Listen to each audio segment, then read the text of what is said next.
puppy here laying down on the bed. Giving her some love. You laying down? All right. What's going on, everybody? Hope everybody's having a good day today. Oh.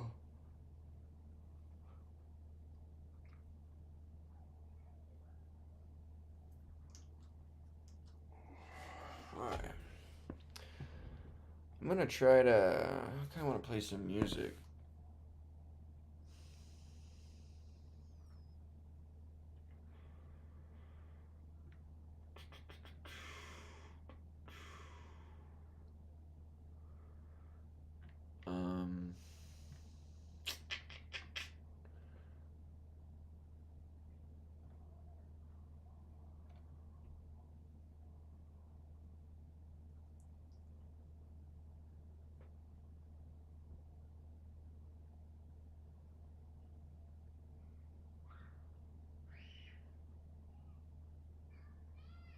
Okay, let's go to YouTube Studio.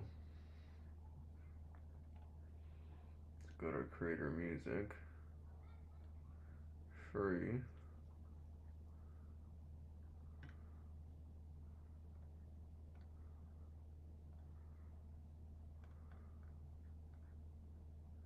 Rap share.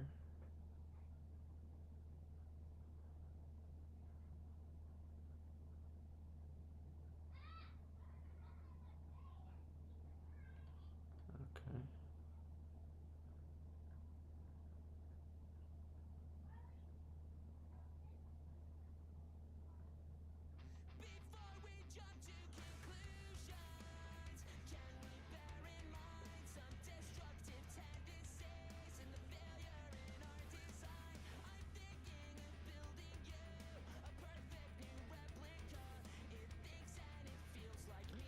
All right. What's going on, everybody? Hope you're having a good day today. We're gonna do some programming. Feeling good today. Pretty tired actually. I kind of want a nap. My hair looks like a small, like old English child. I kind of need to put on a hat. It's kind of a cringe. Let's kind of like put it back a little bit. Anyways, whatever. Let's go ahead and get into today's programming. I hope you guys enjoyed today. We're going to be continuing on with our full stack project, Labrador. Basically a CRUD app that will be kind of like a limb system management for equipment flow throughout like a real laboratory. Yeah, it should be a good time. I have a couple of goals to accomplish for today. So what we're gonna do is we're gonna write a test. We're gonna write some tests for our functions we've implemented so far, and via our database. We're gonna adjust our database here to add a little bit of a fixture to start to make it easy on ourselves. And then we're going to test out our, hold on real quick. We're going to test out our, your best. You said it was the last time, so go on, go ahead. I love neck deep. Okay, let's keep going. So what we're gonna do is let's get started here. So let's define. We're gonna import PyTest. Let's define a app PyTest dot fixture.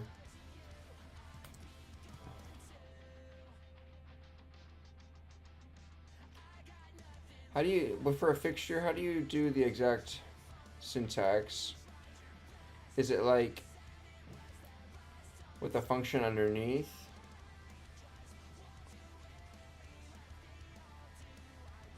Yeah. Okay. So we're gonna have an auto use. We'll set this to true, so it auto uses this fixture on our instances here. We're going to call a we're gonna call a function, right? Underneath this fixture. So def call this db, and this is going to do just that. Okay. So let's go ahead, and what we're gonna do is we have db, and there's going to be a db equals to an instance of our Labrador. We're going to yield db, and then we're going to run this query here, right? And so that will hopefully handle the deletion of an auto deletion of our table on instantiation. So then I can get rid of this. We can have this be called with db here and get access to db via the setup function like we want. We probably need to call db.setup here.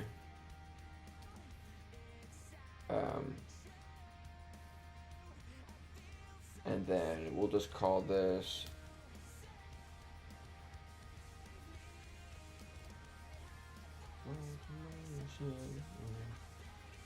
here. And actually we don't even need to access db in this, but we will pass it. So now if we go to our instance here, let's run python-m, run on pytest in module mode. We're gonna run tests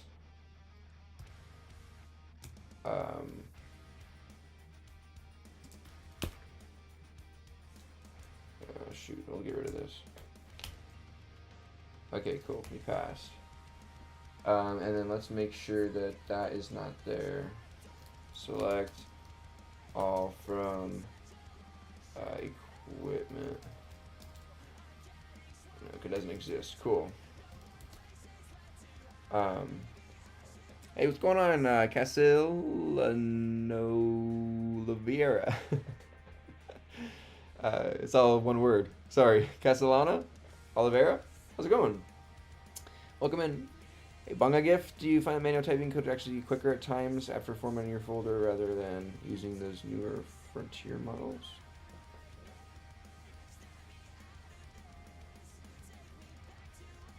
I'm not really sure what you mean by after formatting your folder, like what reference you're trying to make. All right, let's keep rolling here. So that'll test. So let's just add that up. Git add test slash test. Oh, we'll just go add all. We'll commit this. We'll say add test add db python.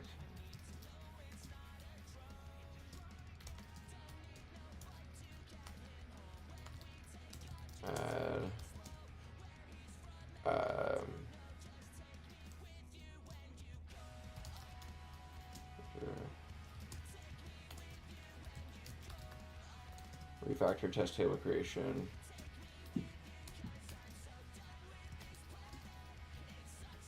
Okay, let me actually also go to my GitHub. Let me create a new repo on my GitHub here. And I'm already out there. One piece there. Up there, Labrador. No get ignore. No readme. This is gonna be a private create repo.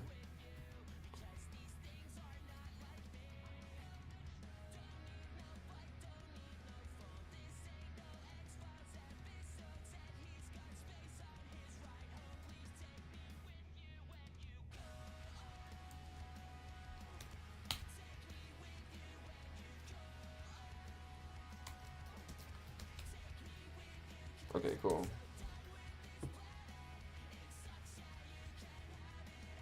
Beautiful. Now we're up on GitHub. Nice. Where we go? Gonna take to the mothership and let you go. You guys want the music on or off? Or should I turn on something else? A lot of people don't like pop punk, but I kind of like it for coding. Keeps me pumped up. Okay. Cool. Alright, now what we're going to do is test some of our table instantiations, right? So I'm going to bring over our Labrador file, and I'm going to lower this. Let's go ahead and test these insert functions for our table. Make sure that these are working appropriately. So let's go def test insert equipment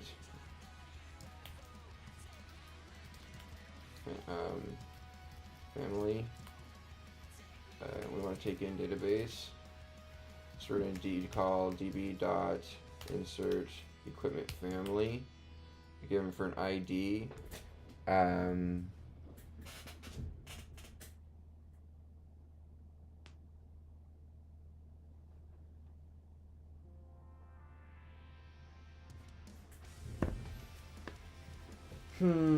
Should we?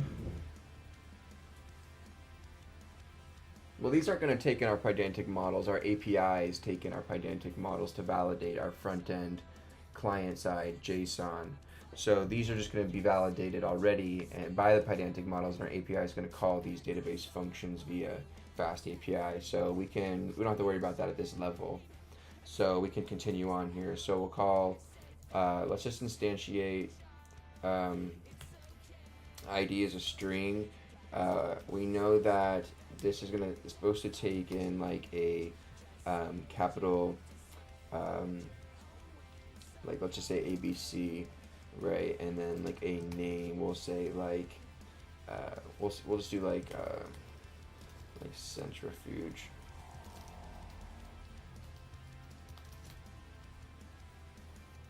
And this will be, and then we will go query equals to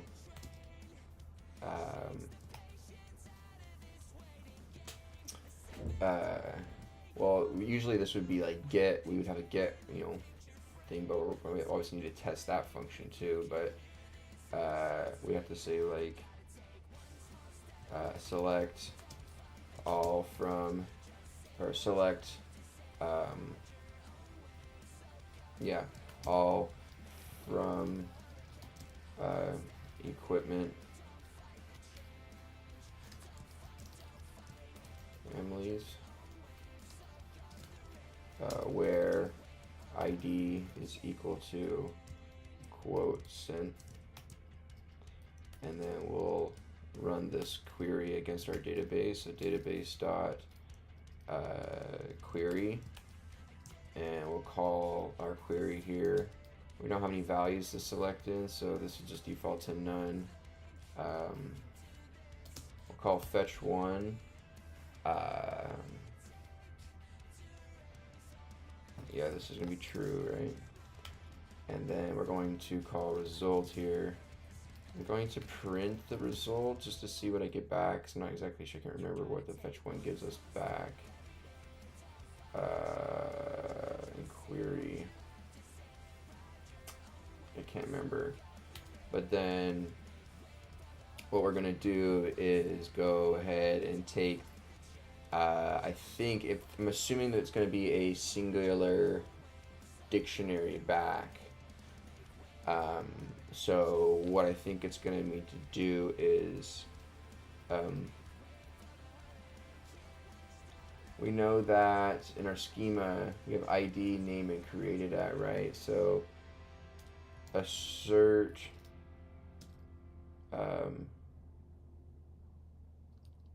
assert result, right? We just need to assert result.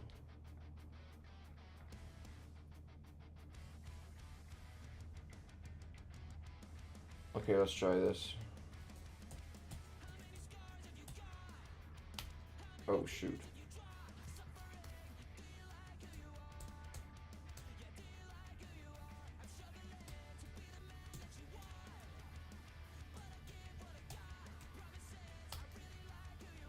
Boom.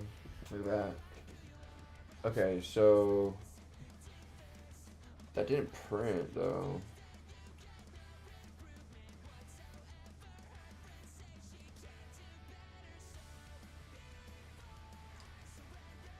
Let's assert that res key of ID is equal to quote is equal to ID here. It was passed into the function.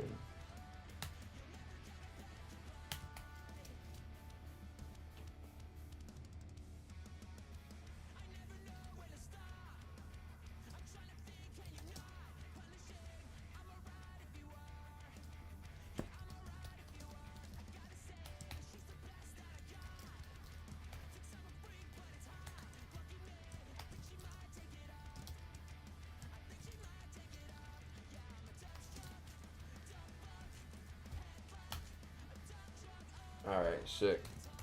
Still passing here. And let's make sure we don't have any tables in here. Good. What's going on, JSNA? How's it going? Thanks for being here. Hey, bud. How'd you learn all this? Where'd you learn from? Well, good thing for you, dude. I've been streaming it for the past 2 years live on the channel here. So if you want to really look, if you are honestly like wanting to know and take if that's a genuine question about if I want to learn and put in the time and effort, then it's all there for you. I did my best to be 100% transparent. I tried to code about 95% plus of everything I wrote on stream. So yeah, it's all there. Go check it out and enjoy. I got great read-alongs to books we've read, courses we've done on the stream, MIT courses, CS50 courses, books we've read, like I said, projects we built completely from scratch. We've never copied a project. We've only built our own, no tutorials. So yeah, if you guys enjoy that kind of stuff, then leave likes and follow along, and welcome. My name is Michael. Okay, we're passing our test here, which is good. Okay, so go shaking up. We'll get some Kate Bollinger now. I like this song. This song's a good one, y'all. Let me turn it up a little bit. This is a good one. Okay, let me know if you want me to turn down the music or turn it up. Or I also can turn up my volume on my mic. I know I mumble. Sorry. Okay, we need to write our next test. So it's gonna be pretty similar.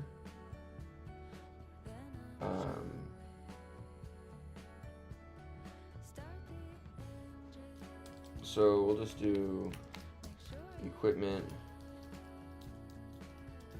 family, test. Alright, and then, because we're going to write some getters as well. Equipment, models, this.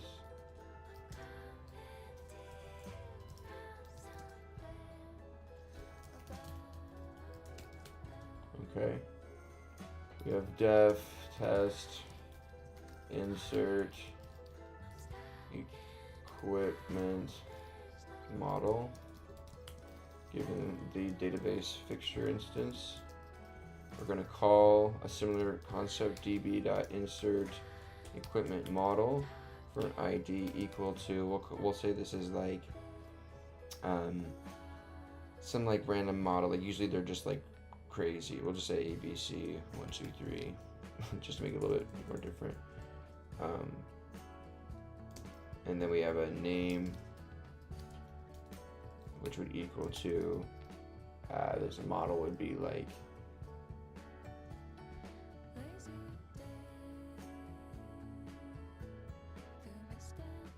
okay, hold on. So actually,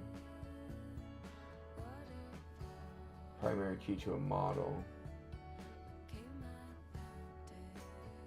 No, models,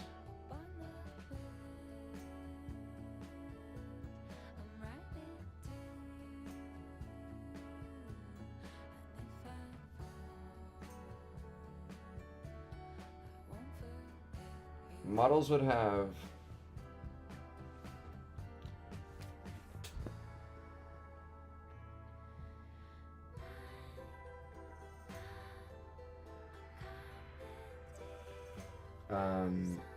models would have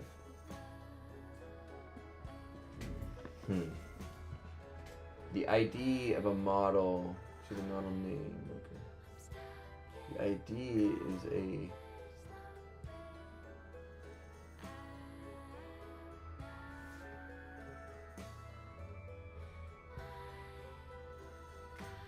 I think the ID would be a serial primary key, and then you can give it a name because it's a incrementing number of this family field, right?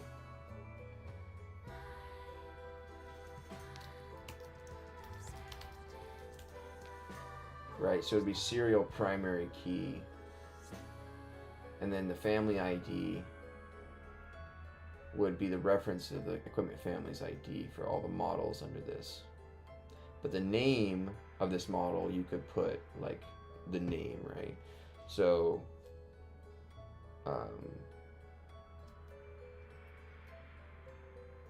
insert equipment then.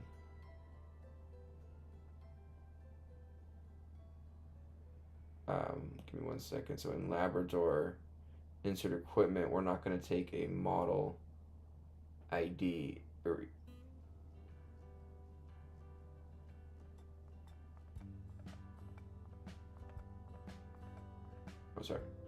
insert equipment model.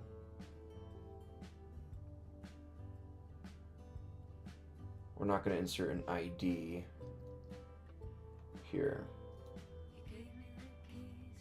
So the name of this will be like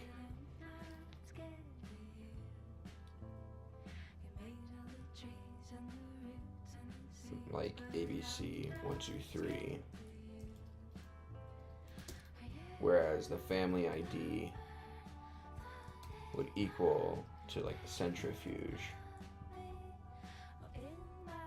We'll just say the model is like a vortex, like 4 or something like that. It's like a vortex, like usually that's like a common, like something you would see, like a. And then the manufacturer ID.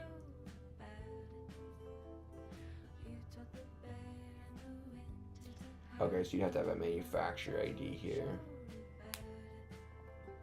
So we need to actually make manufacturer fields come first in this. Okay. So manufacturer ID, let's just say that it's like Spin Tech or like SPN, Spin, like some company. So then what we're going to do is have any manufacturers.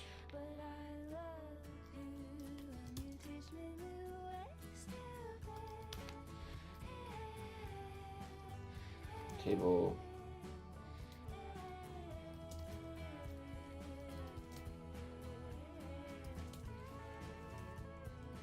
Okay, so we're going to have def, test, insert, manufacturer, right, into the database. We're going to call db.insert manufacturer. Manufacturer is going to have an ID. Let's say that this is SPN.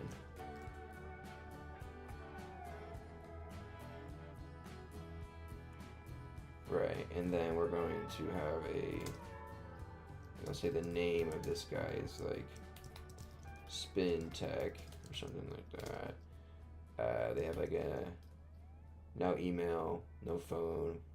So let's say they do have an email. Spin Tech at or we'll say support. Right, something like that, and then like phone.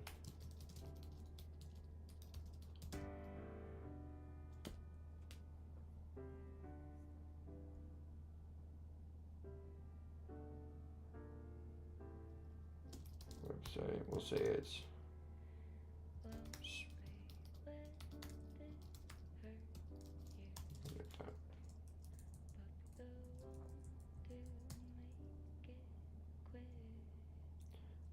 Okay.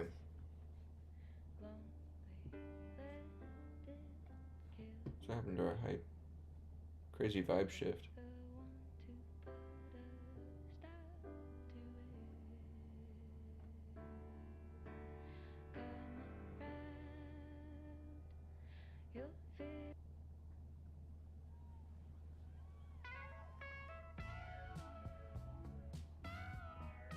If you guys aren't signed up for our app Polyworld, go sign up.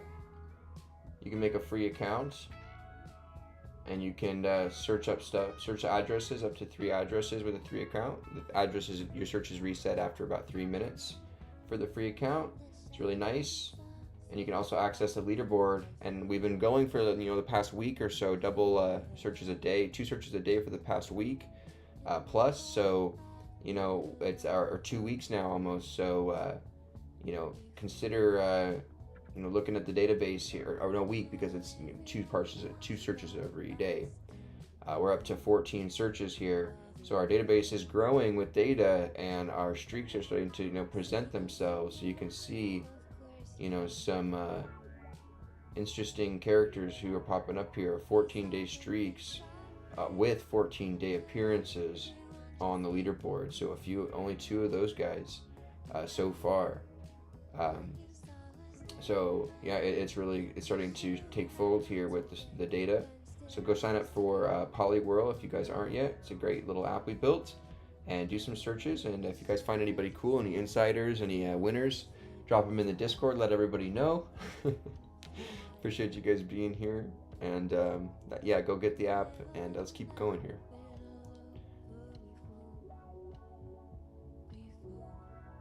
My little sales pitch. Sorry, y'all. Had to advertise it. Polyworld.app, y'all. Go to it.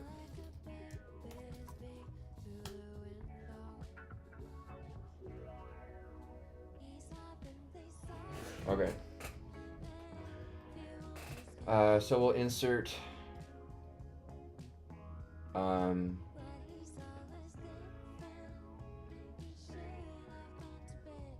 and then what we'll do is we'll take some simple tests here. We'll just kind of take these down. Select all from manufacturers where,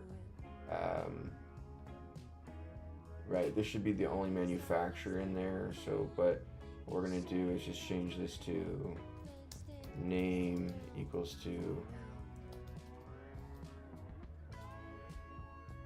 well, they have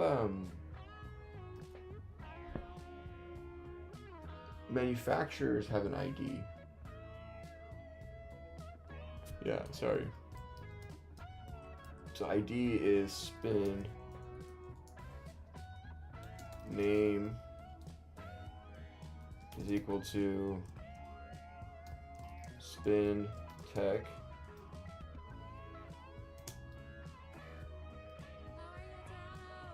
email is equal to support at spintech.com.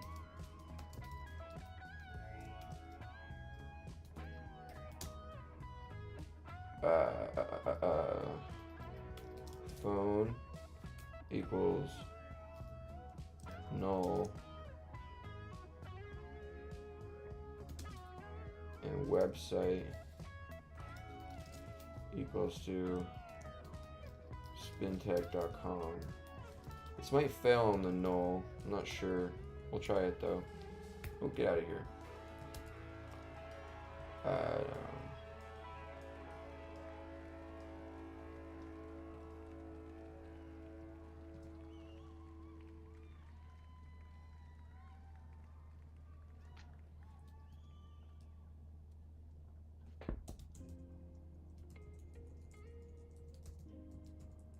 Okay.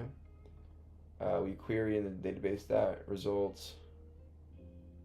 I'll just say select or ID. I'll just kind of really quickly name spintech, assert res key of email is equal to support@spintech.com. Assert that phone res index of phone is equal to null. It's none. Assert website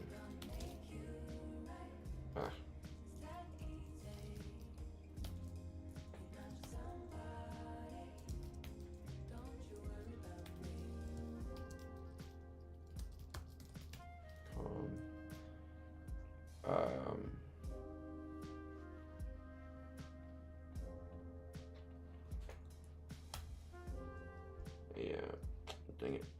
Okay. Equipment model vendor ID foreign key.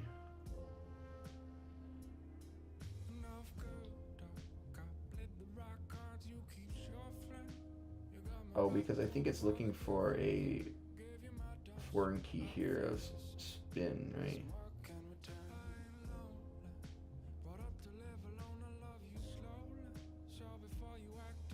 Let me comment this real quick.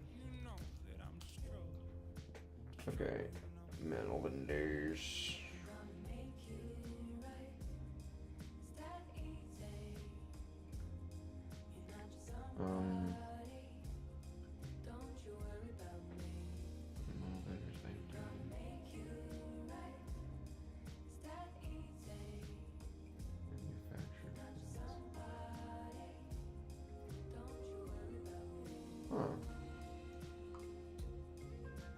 Test manufacturer.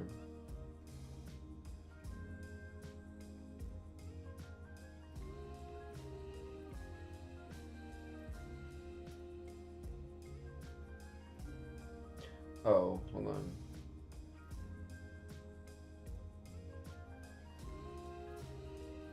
Model ID. References models ID. Equipment models ID. Which is a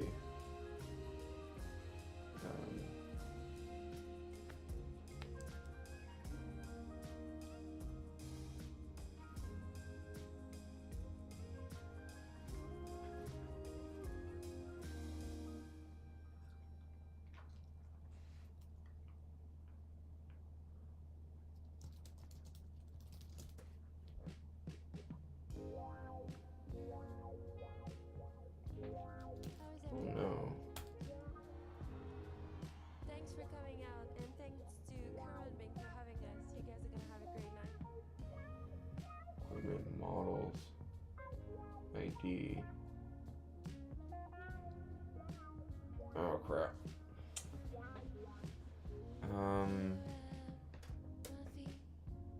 Equipment model foreign key cannot be implemented. Key model ID and ID are incompatible types. Character variant integer. Model ID is an integer. This is a serial.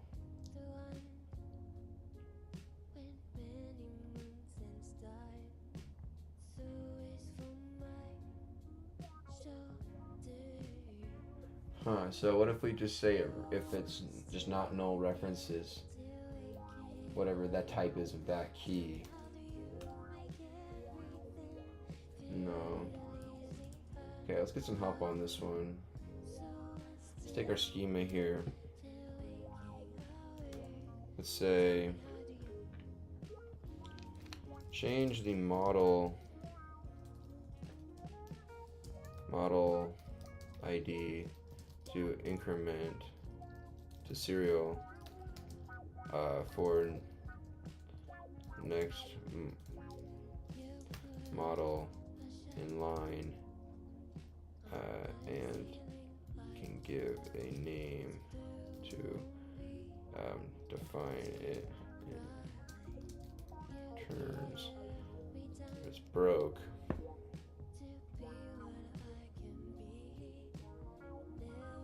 Equipment fields model ID still bar chart for 2 exchange. Equipment model equipment fields. Oh. So what does it need to be? Oh, integer not null.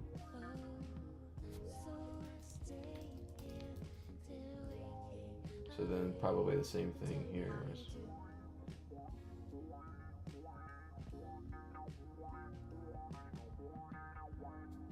So you have manufacturer. Manufacturer comes up above here. Manufactures certain equipment models. These models are serviced by various vendors. And then those models have various equipment. And those equipment have locations.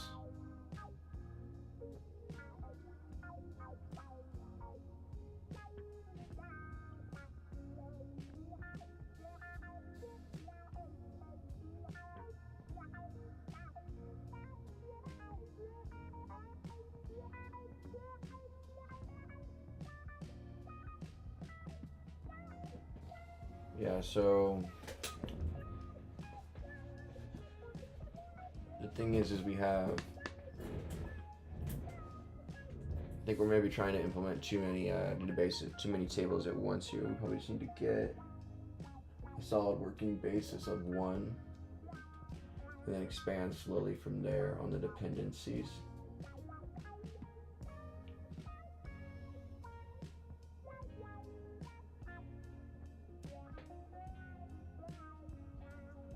Right, so you have equipment, families, which is like things like, let's say you have centrifuge, like centrifuge, right? Equipment families have manufacturers.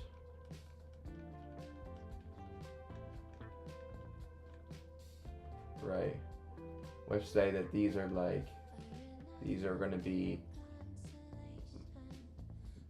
identified via like 3 letters. So like, let's say, like spin, SPN. Okay. Manufacture various equipment.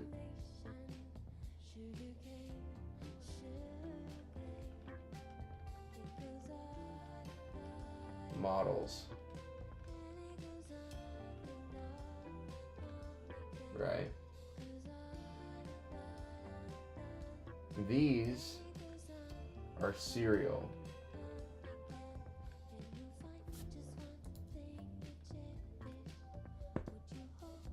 Based on the count of these, right? So this would be like, quote, CEN-01,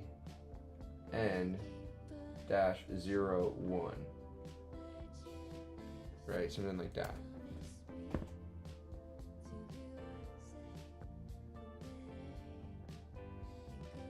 Okay. Well, no, hold up. Sorry, I lied.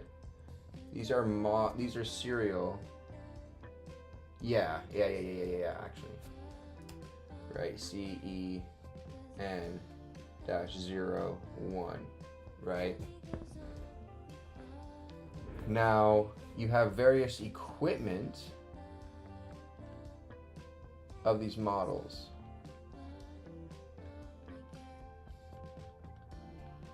Right? Now these are serial off of this, right? Which is like CEN-01-0001. But you would kind of visually show it as CEN-0001. Something like that, right?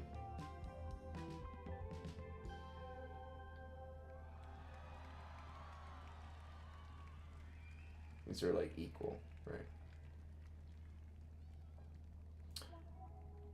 So the thing is that it handles that. New equipment. Model vendors. Model ID. And the vendor.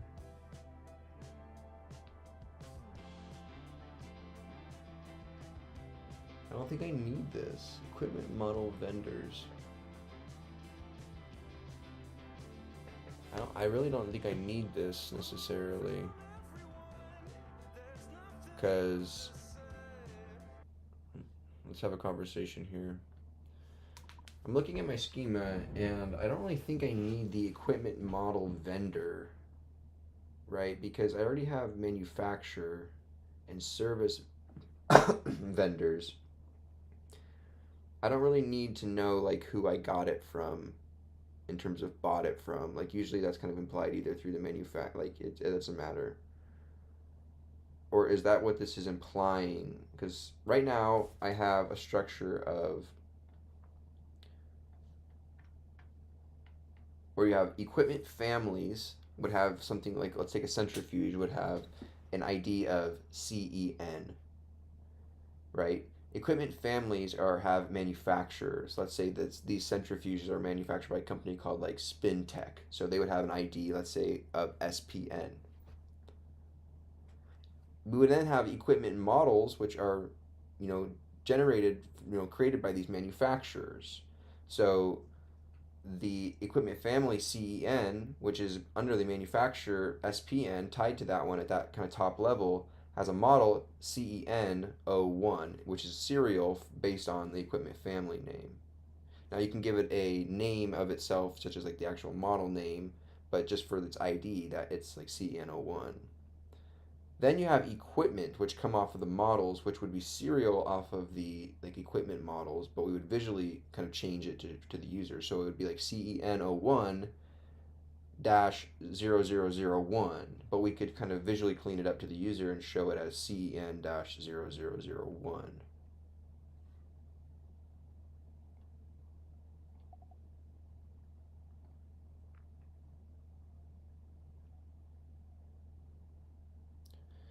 So yeah, family CEN centrifuge has a manufacturer at this level, SpinTech. Makes sense because all centrifuges, regardless of model, are made by SpinTech.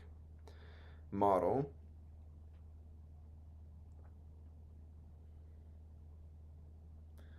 Auto-incremented, displayed as CEN01, CEN02, belongs to a family. Gets a real name too, SpinTech X5000. Manufacturer is inherited from the family, no need to repeat it.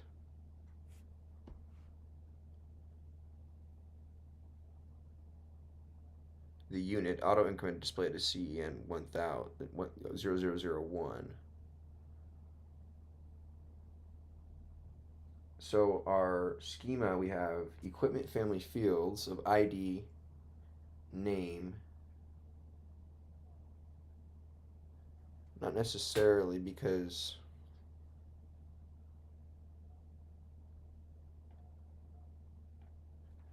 we wouldn't necessarily want manufacturer ID to be in the equipment family fields because we can have multiple manufacturers for a centrifuge, such as SpinTech or Spin Systems or whatever, whoever, I don't even know.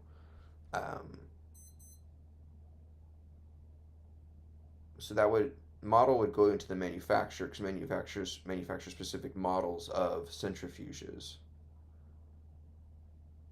And those models then are various equipment units, which you could have multiple like models of the same, multiple units of the same model, right? Like a Vortex 4 model.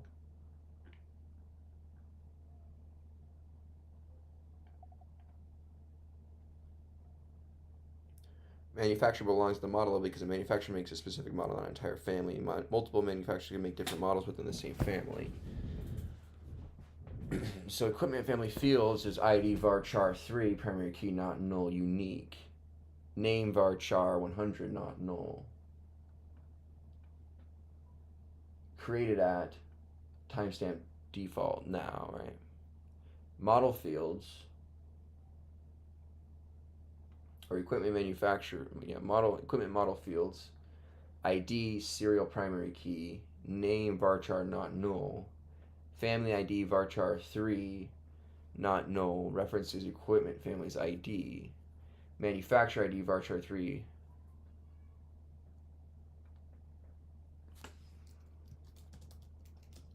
references manufacturer's ID, timestamp default now. So then we have equipment fields. I think this can go away. Equipment fields ID serial primary key, models IDs integer not null references, equipment models, serial number, varchar 100 not null, status, varchar. So hold up.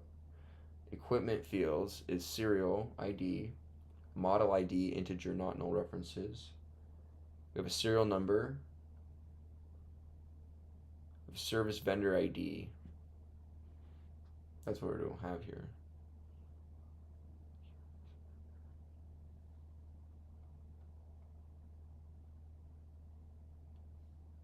Yeah, service vendors for various equipment.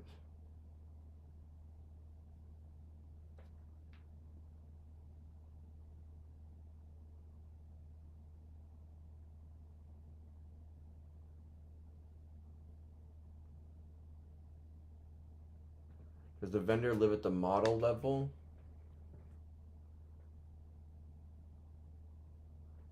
Right, the equipment.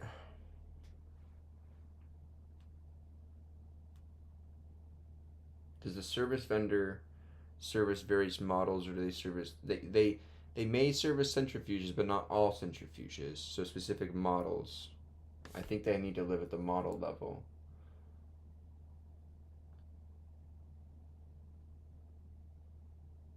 So service vendor ID at the model level.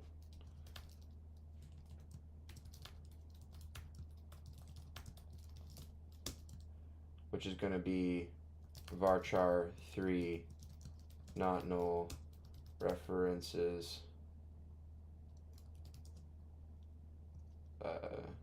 service vendors ID.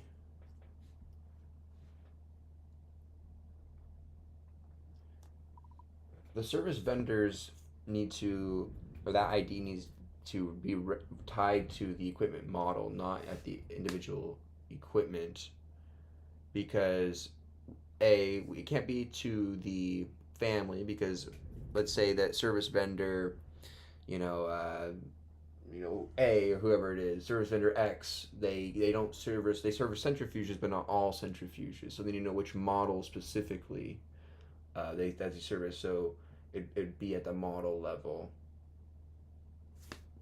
So this is what I currently have.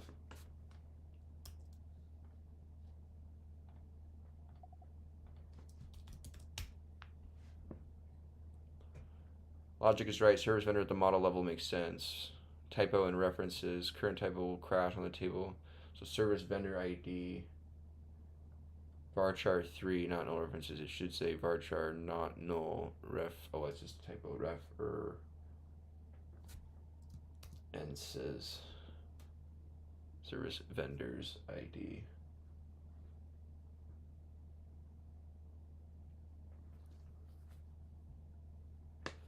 Okay. Missing comma after service vendor ID here. Yeah, it's right there. Your service vendor ID is not null on the model, meaning you can't create a model without a service vendor already existing. Is that always true? That's probably not the case. You have to have a family.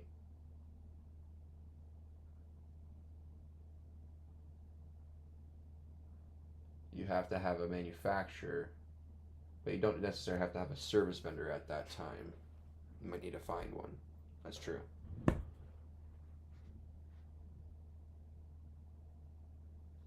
So location ID Varchar references locations ID. I already have that. Oh, it's varchar 50, but location ID is varchar 10.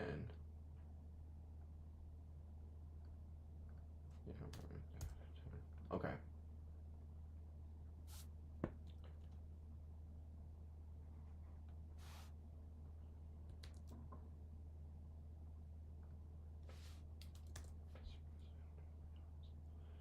Okay, cool. That looks good. See, caught up on some chats here. Sorry, y'all. For testing, are you using an in-memory database like SQLite? You're running tests against the main application database. I'm not using it. I'm using a currently Docker database just locally. It's hosted in a Docker container with a Postgres image, Postgres 16. Okay, cool. What's up, AJ? All right, let's get back to our tests here. So if we create tables, we're going to remove equipment model vendors.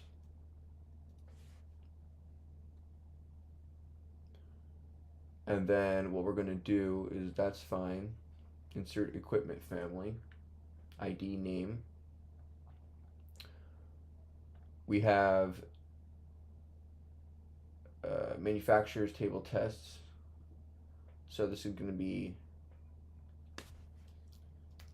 ID, name, email, phone, website.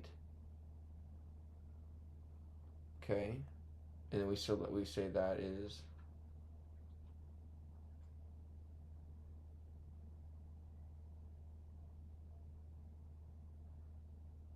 okay. Let's see if this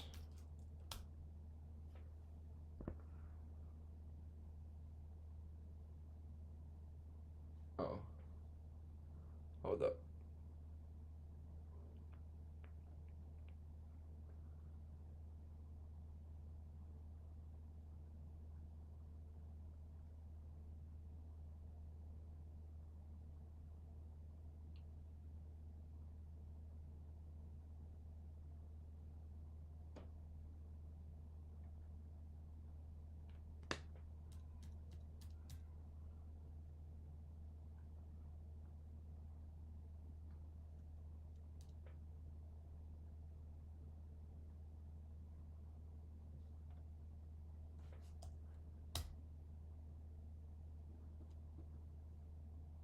Test insert manufacturer.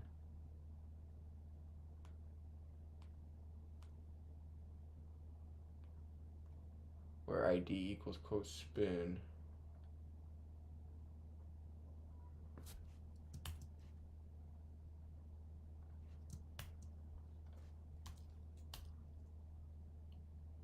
No, where ID equals the quote spin. It's commas, right?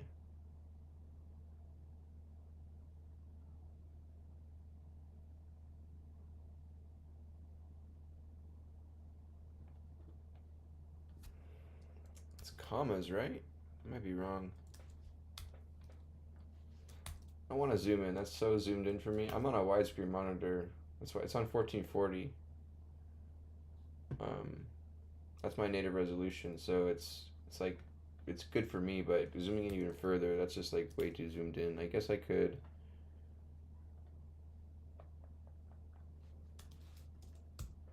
Let's see. I'll do that. I'll compromise with that. Uh,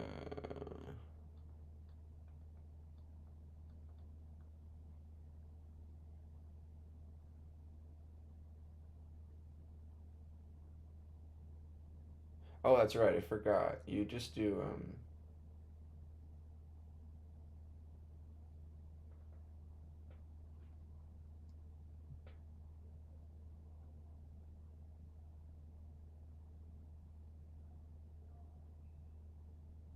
hold up.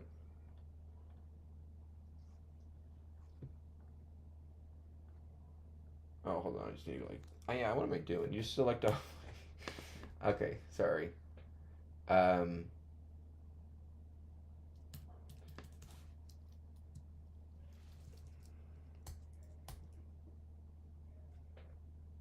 then we can do this, actually. That's how I wrote it. That's the purpose I wrote it for.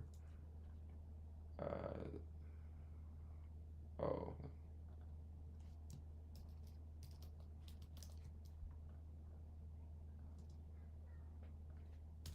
And then what we can do is something similar here.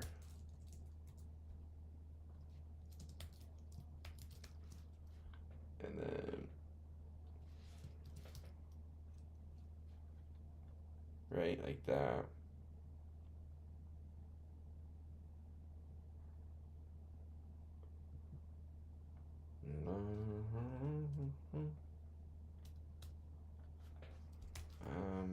Let's see. Ooh, what happened? Why did I do that? Why did I do that?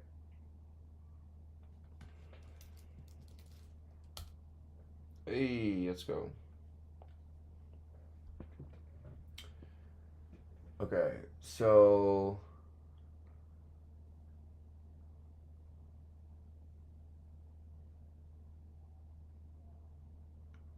okay, that's good. So now we have manufacturer tested.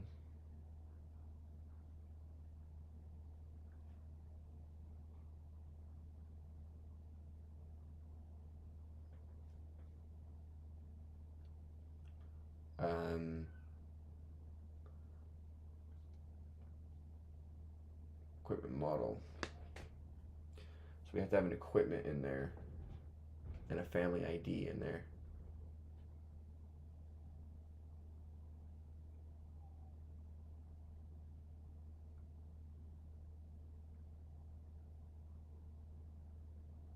So you have to insert an equipment.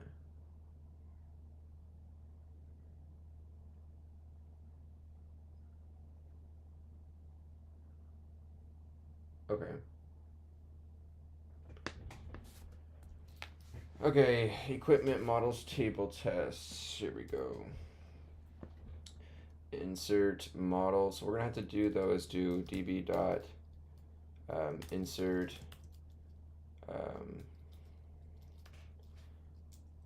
equipment family here, and do ID equals to cent and name equals to centrifuge, right? And then I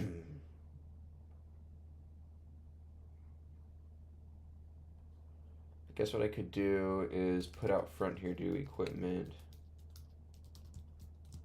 model is equal to a dictionary, and we'll have key of ID,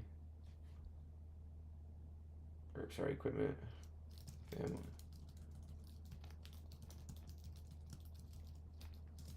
Equipment family, key of ID,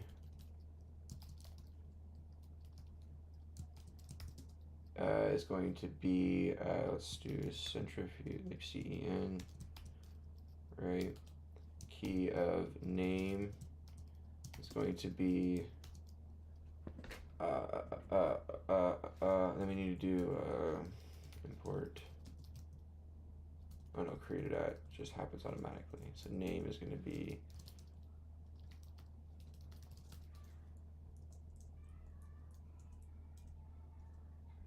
okay, cool. So we have equipment family here. So then what we can do is do equipment family key of ID, equipment family key of name,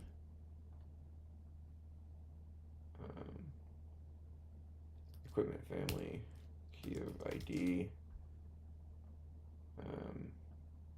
equipment family key of ID, equipment family key of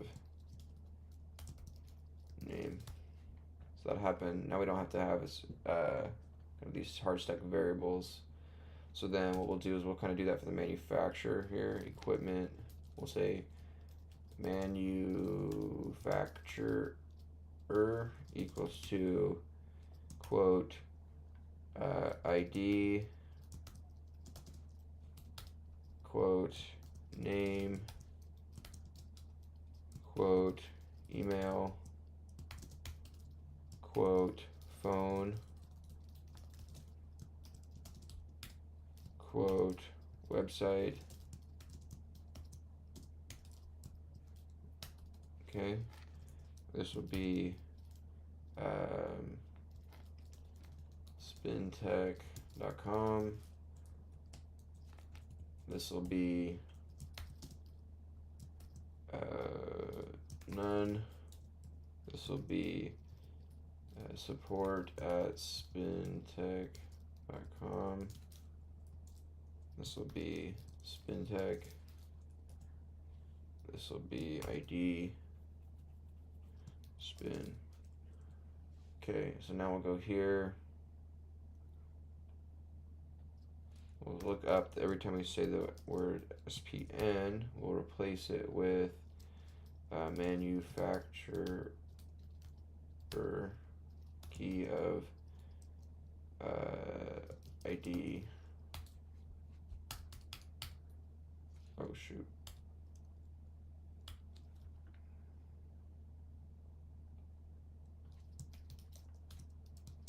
Okay, so now that'll take care of that.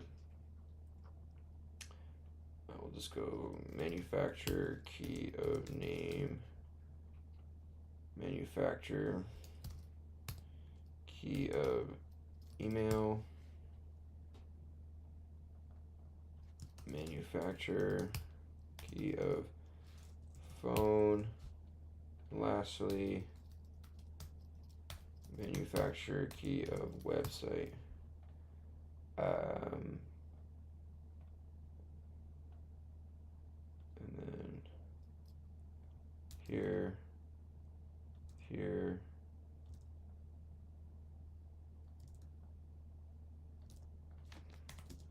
and then this will be name, email, phone, website. Trying to make sure we're trying to practice being clean, and we're not writing clean code necessarily, because it's kind of what I don't know about that, but we're just trying to be better at writing tests in our project to be thorough and just get better at programming and understanding our project from scratch better, and it'll pay off in the long run. So now we have an equipment model here, and then we'll bring these into a file of their own. So equipment models, right, have an ID.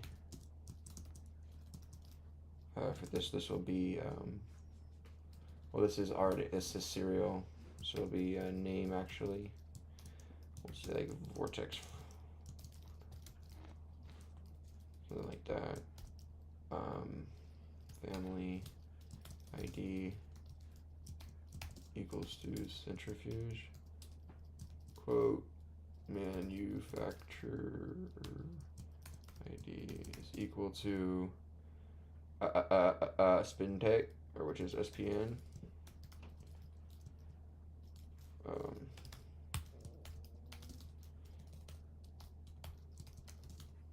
And then we'll do the same thing actually for this guy up here, which will be equipment family ID. We'll keep the theme. And then manufacturer ID, service, vendor ID.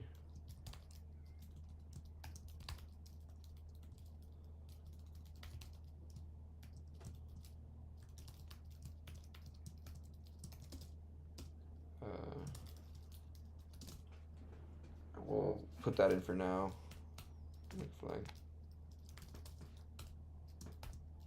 And then that's fine. So those four. Yep. And then, so that's fine. So now we'll go to test equipment, insert,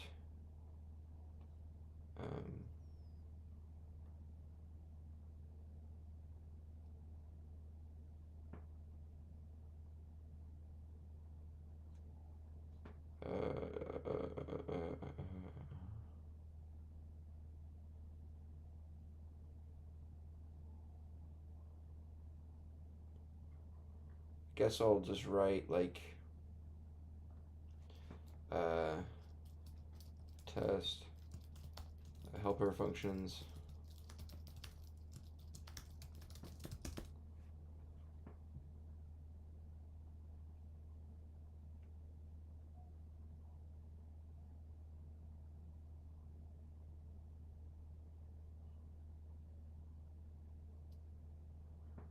Yeah, so what we'll do is helper functions.py.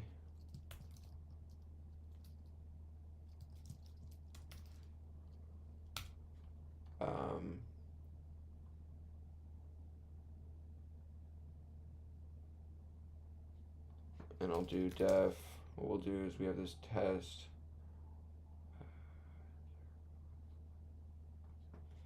Insert equipment family, which is going to be this. And so we'll do this, and it takes in a database instance.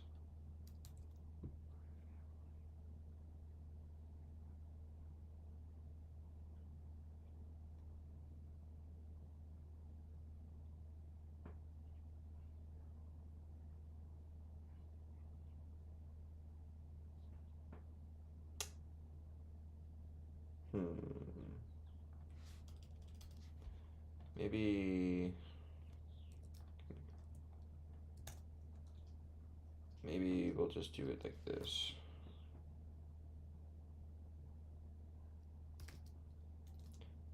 I don't want to be given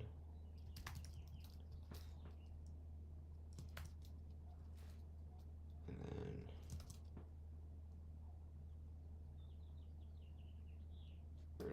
yeah, we're going to call this function on database.insert, and that'll just do it. So then I can just call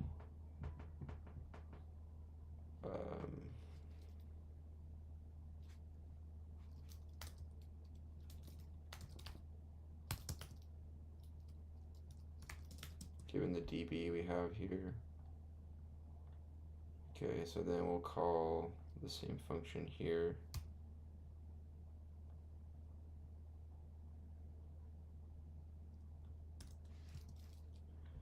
And then insert equipment model.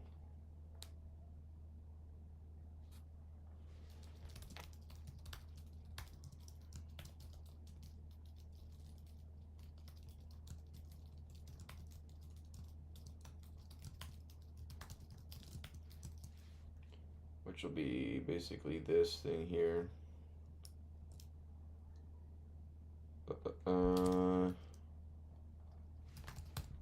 And then we'll just call insert equipment model given the database. And then we need to verify that that's there, right? And then we can also probably do that for manufacturer as well.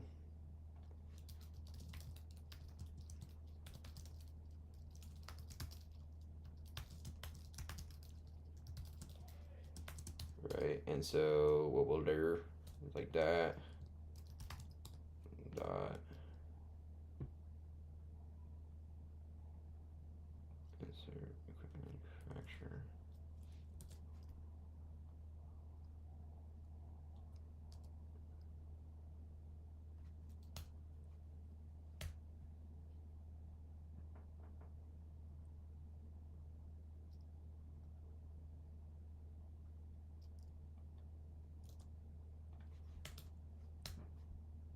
And then we'll call that there.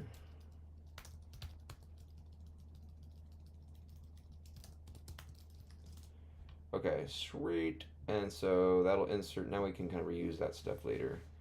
So insert model, so now we're going to have a query is equal to select all from equipment models where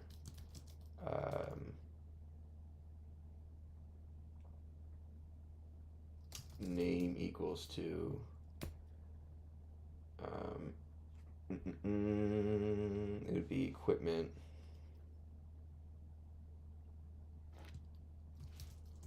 Right, like that.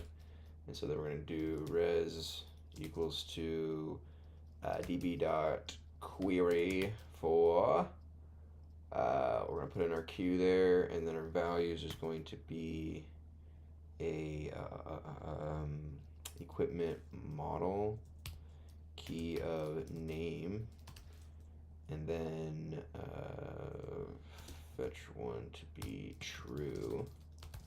And so then we're going to assert that res key of, basically something similar to this. We can kind of copy this and do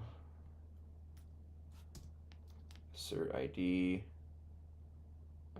name, family, ID is equal to, this is going to be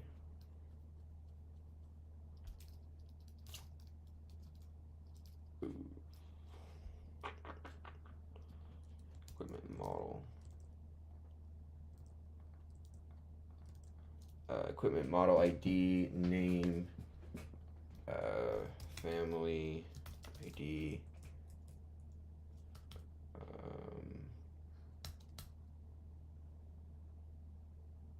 manufacturer ID.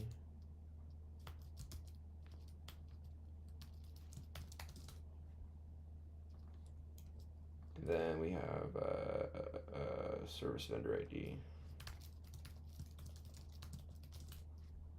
which will be here.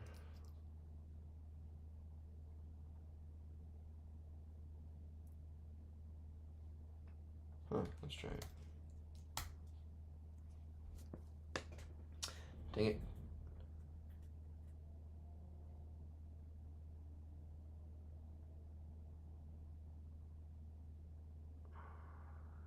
Insert equipment model. Cannot adapt the type built in my method using placeholder S.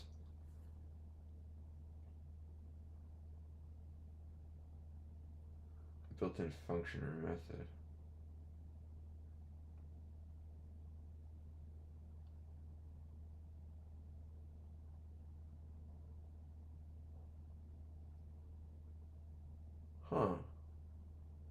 Cannot adapt type built-in function or method using placeholder %s.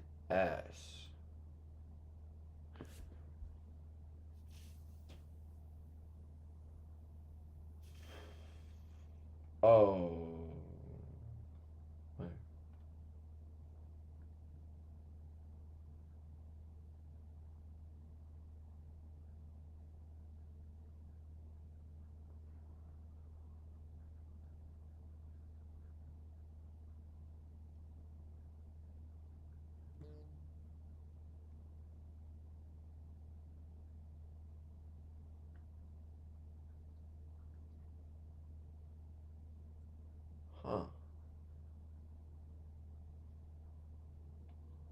What's going on with this one?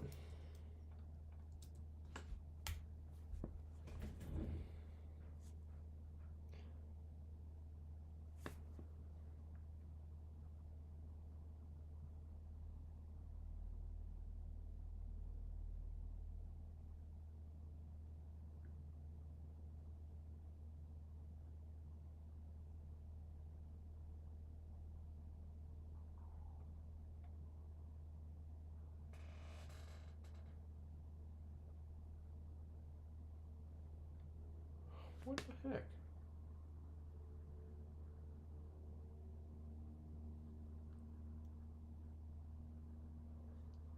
Why? What's wrong with this one? If you issue equipment model that has no ID. Oh, that's right. So equipment model has no ID here because it's serial.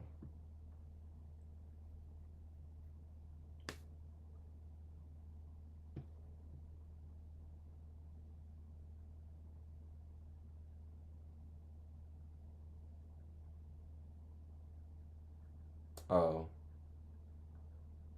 It's serial, gets generated here. So that's But that happens there. Equipment model is service vendor ID.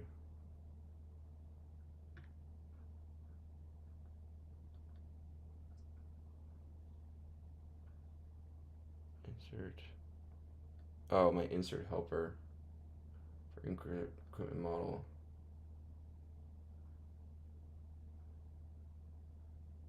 Okay.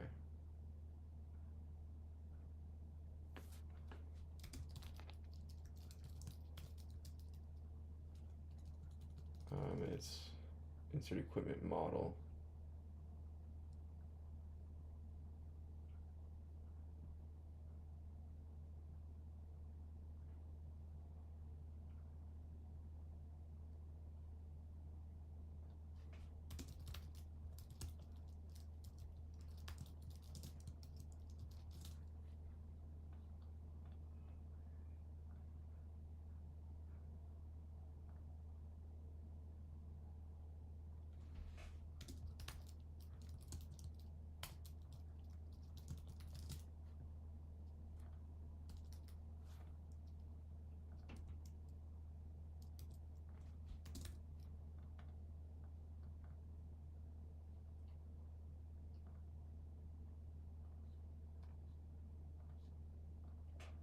Okay,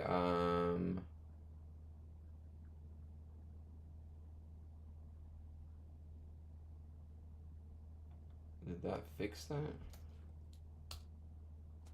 Okay, model failed. Missing one required position on service vendor ID in dot insert.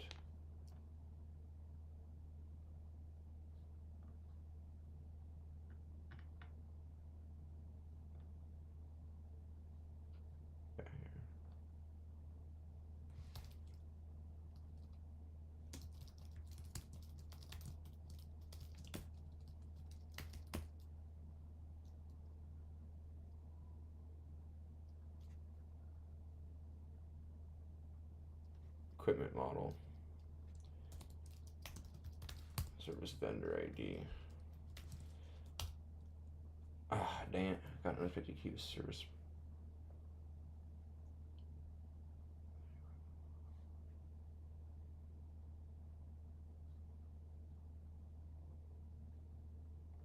Oh.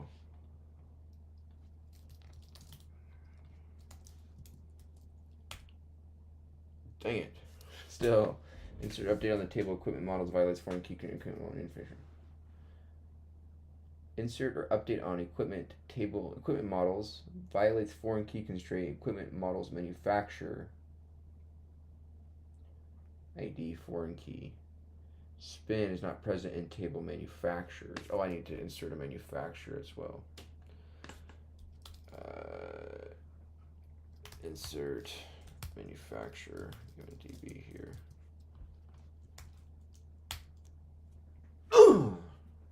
Green. Let's go.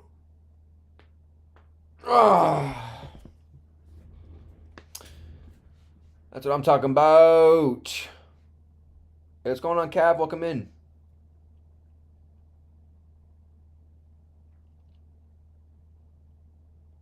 Almost 2 weeks into learning Python. I'm in class part now. I don't know where I'll be able. I don't know when I'll be able to code like that. How do you remember all these functions in those programming languages? Honestly, it's a very simple answer. It's a program every day. Even on the days I don't stream, I still plan out my projects. Do some slight little bit of coding and project planning for my streams, either editing my videos, which is listening back to me reading books or doing coursework or doing practice problems, so I'm seeing it again. So I'm seeing it and learning code every single day for the past 2 years. Just slowly advancing, not really putting a lot of pressure on it, letting things just slowly build naturally, one thing after the next. Because I found that if you try to really rush the process, you get stressed out as you're trying to take in too much information and you burn. So you just have to really let the layers just naturally fall as they may. We know what's next. What would fit better here? What do I need to learn to kind of take this to the next level? Boom, boom, boom, boom, and you have something like maybe this. Hey, Scabby, what you do? What are thou doing? Repetition also IDEs like VS Code have Python LSP integrated in the autocompletes.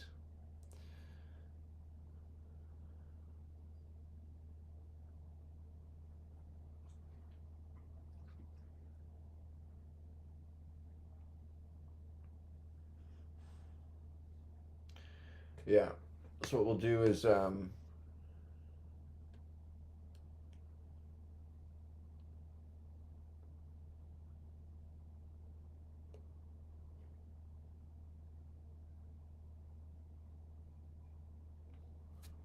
this PyTest fixture. You have these functions here. We're going to set up.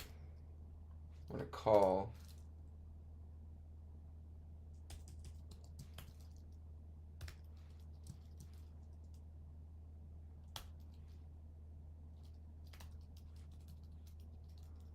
we'll call insert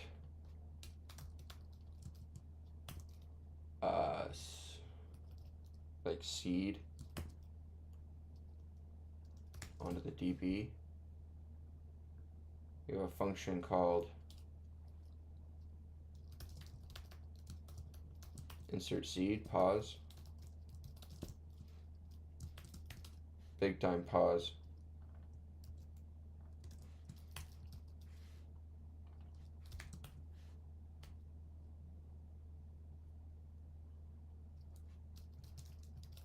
I don't know if I want to use the same database instance, like in terms of calling this before, or making a fixture for opening the database and then making another fixture for all of this. I might get a suggestion here. Insert manufacturer.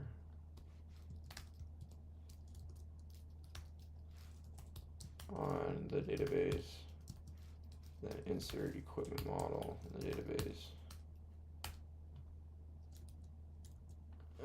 And so then we can call just the insert seed, and then that'll run that function and execute those.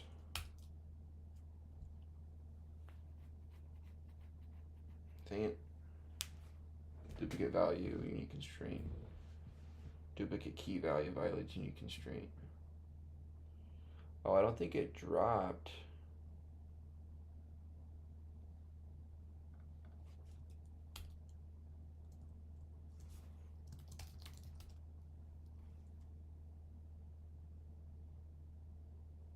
Huh. One sec. Let's get some feedback here. I want to know how to set this up with the fixture. Good structure with a small problem. Insert seed runs the fixture for every test. And some test calls insert family. And manufacturer get duplicates. Okay, got you. Oh yeah, because we're calling insert in these tests here. So we already have these seeds here.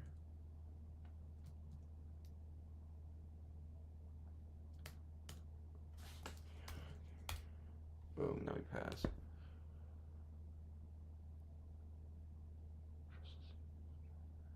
Insert seed for the picture seed menu for test.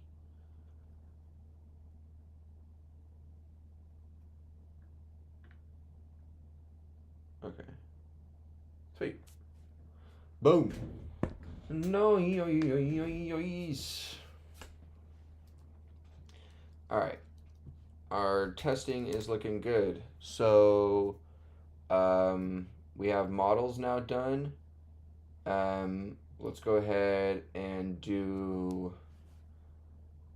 service vendors. The equipment I think I'm going to do last because that one has a lot more variability to it, and it's kind of the last thing that things depend on. We can make locations, and then equipment is last, and change logs are just kind of arbitrary, like the manager of things. So like we're gonna make, because we need to figure out what exactly fields we want in equipment, because you're gonna have like we need logic for various, because in some labs what you'll find is that you'll have not only like external calibration dates or things. So sometimes what you have is this thing called preventative maintenance PM, right? And and these can be different sometimes than calibration. So what we can do is in the equipment model, we can add an is field, like Boolean fields for like is PM, like preventative maintenance true, is calibration true, because sometimes some devices don't get calibration, they just get a preventative maintenance, which is typically like a cleaning or something. Like if things don't certain equipment don't rely on precision, whatever, like let's say like a vacuum, like if you have a vacuum or something um, that doesn't necessarily rely on precision and is recorded anywhere, it just needs like a cleaning, like with like a dust vacuum or like a shop vacuum or something, like then it gets a preventative maintenance, things like that. Or like tanks don't typically get calibrated as they just hold things, but they get cleaned and maintained. They get little parts replaced and fixed if they're broken or chipped or whatever. So um, what we could do is put Boolean flags on these fields for, does it have a calibration? Okay. Does it have a preventative maintenance? Okay, we'll record those. Now there's also some other things in labs where, now those are like external things that typically happen. You would get some sort of external vendor, or maybe it's an internal vendor, but it's an internal external group, like a group that's owned by the same company, but it's just like a different department, right? So it's like external, but it's internal. Will come and perform those maintenances. But then a lot of the times what happens is you have a secondary check on top of them, known as like a post-service qualification, right? And those are performed like in-house to then validate the external work that was done, that it meets now our in-house needs. So like a lot of like really regulated labs will have these requirements. Yeah, we just had a vendor come out, we paid them thousands of dollars to use their equipment and calibrate this device, but then we're going to run a test run on it again, just to ensure that it fits for our needs before we then run like our actual data samples on this and trust it, right? So it's kind of like an internal control in a way. So I think that that's a good way to go about it, is that in equipment models, right, we have like some additional schema fields here. So like is um,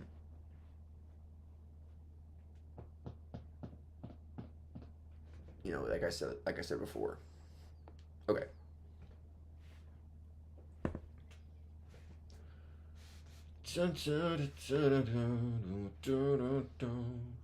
Okay. What should we do next? Now we have insert equipment model here. Well, we're on the model, so if you want to add those flags, now would kind of be the time to do it, right?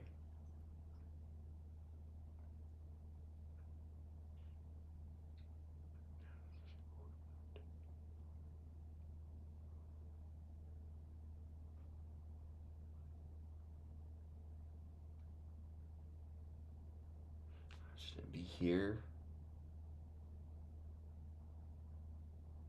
No, maybe it shouldn't be here at the model level. It should be at the individual equipment level.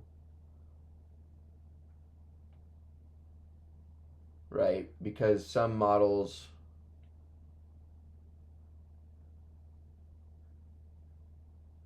it's more of an equipment dependency rather than a model. Like this ties the service vendor and the manufacturer, but the equipment is dependent upon more tailored things to that specific device, which could have a PSQ or things like that. So I think it should stay there. So let's create a service vendor, which will have a ID, which will be equal to, let's say that this is spin support services, or like we'll say centrifuge support team. that's what we decided to give it, like an acronym. We have model ID, which is an integer, not null references, right? The equipment models key of ID. Oh, we don't have ID though because it automatically gets created.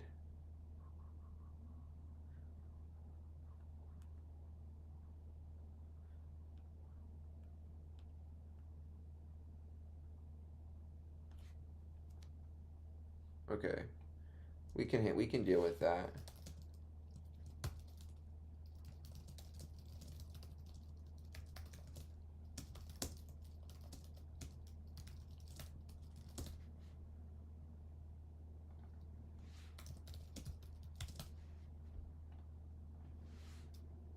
Okay, and then what we'll do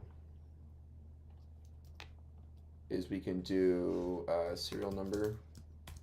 Oh no, we're doing service vendor. Email.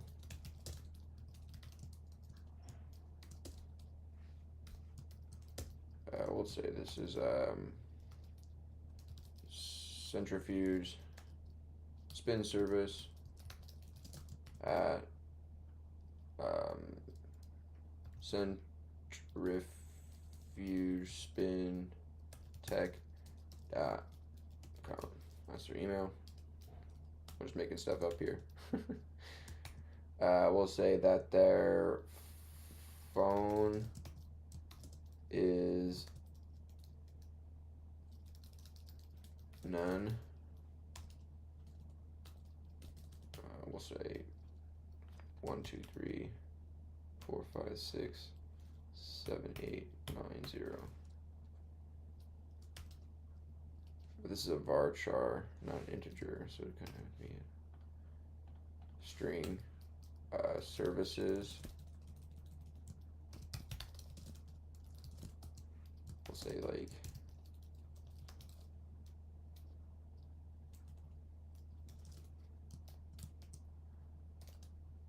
we'll say that'll be it. So then we can write a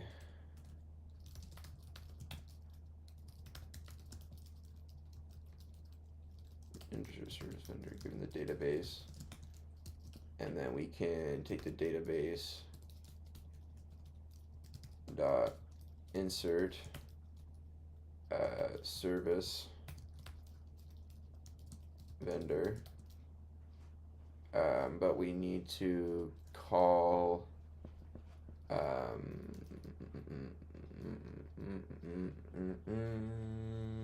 res equals to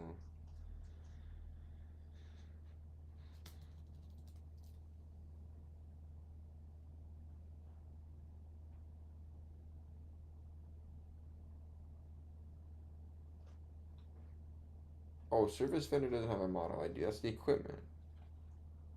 Service vendor just has vendor, right? And then it links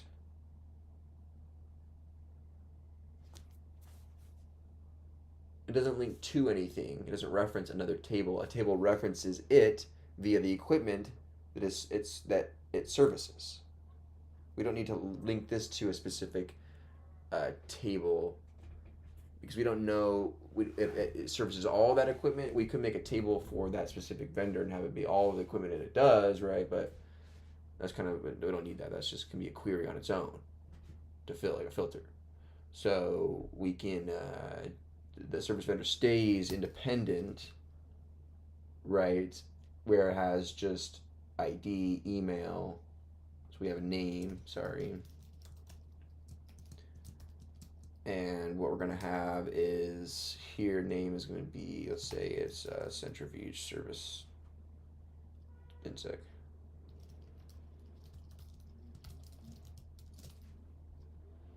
Right.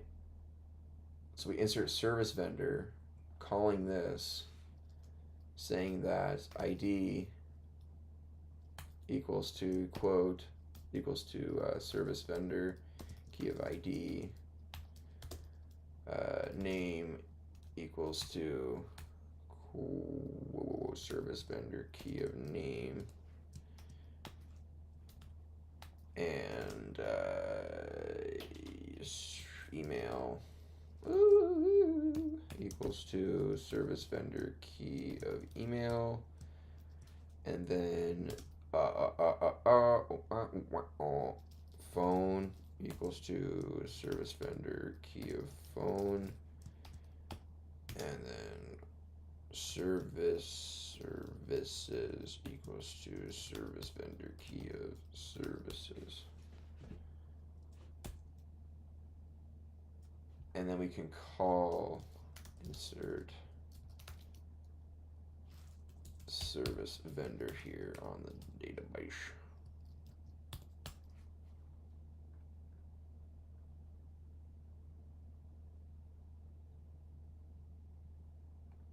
Now we can call def test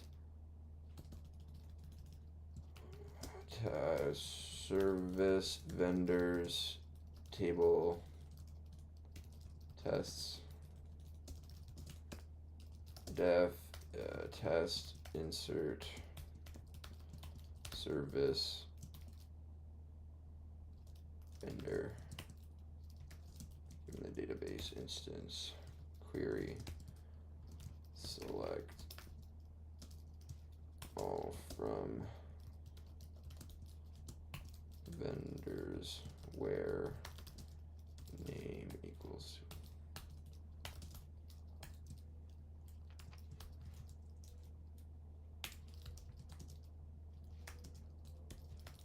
tb.query the query, and then we're going to insert a service vendor key of ID, and then we're going to fetch one to true here, and then what we'll do is we'll assert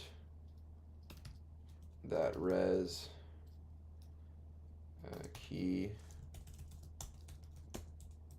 of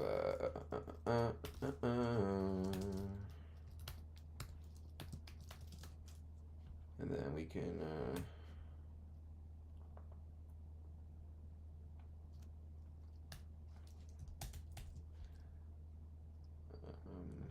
name,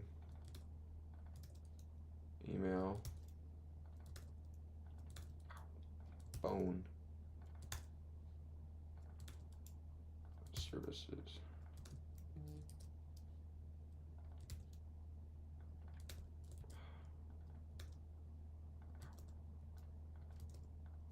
Okay.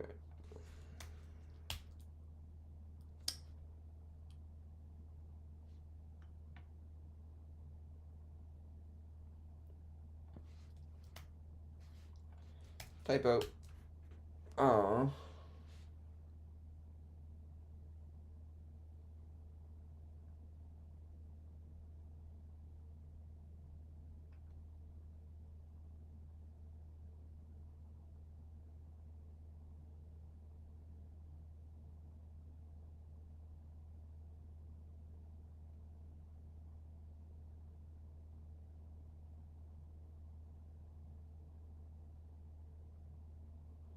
I don't think it dropped.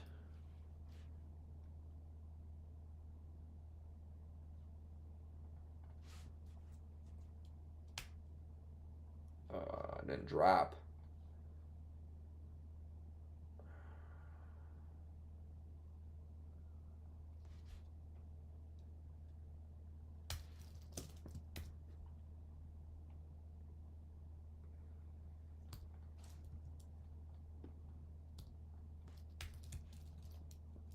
Accept exception as E. Does it raise an exception on fails?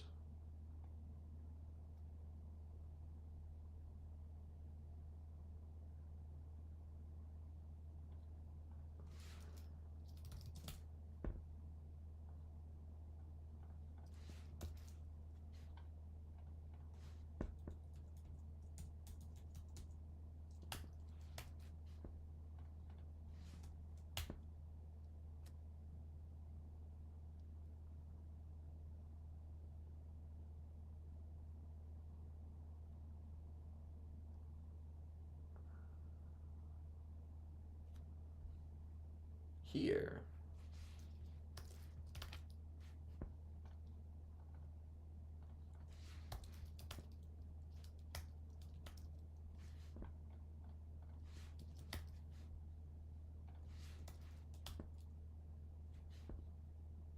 Dang it.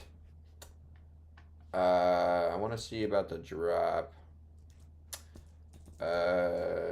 Is the try except right for fails not dropping?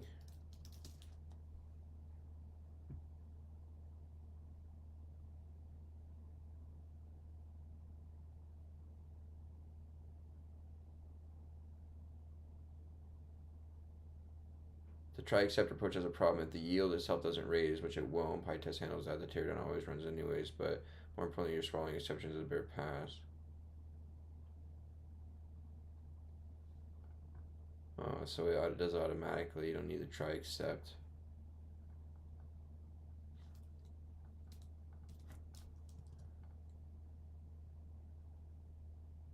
And then you execute the query. Close connection, true. This would be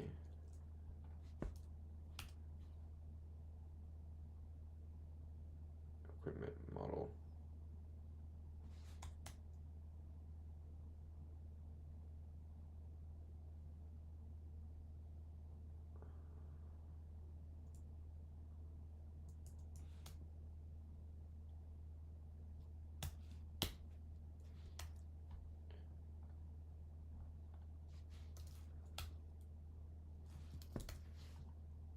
This should be none.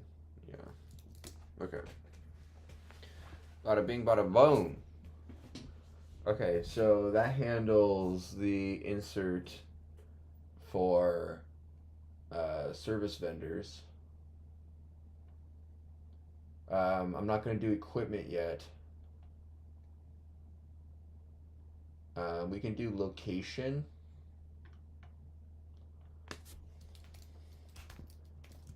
So location, right, is going to be ID, which will be, let's say like it's 1025, like a room number. We have name, which let's just say this is like the analyzer. The analyzer lab. Let's say that we have, and then that's fine. So I'm going to create a similar function here, following the same approach here. Def insert location, even the database. What we're going to do is call database dot insert location for ID equals to location key of ID, and name equals to location key of name. And then we'll add that function to our seed. Oh, no.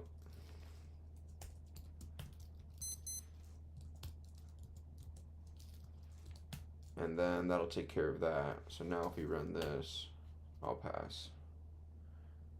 But we don't have location in here. So def test insert location given the database fixture. We have a query which is going to be select all from locations where ID equals to %s, and then we're going to have result is equal to our db.query for the query with a value values equal to a list of the values, which is just the location key of ID. And then we're going to just fetch the singular location is what we're expecting. And then what we have is just a bunch of assert methods for determining that the result has a key of ID, which is equal to the location global variable key of ID. We'll duplicate that down, change this to name, and then we will go over here and change this to name as well. And so now if we run this function, we get 5 passes. Okay. Look at us moving. Cool. Now what we'll do is the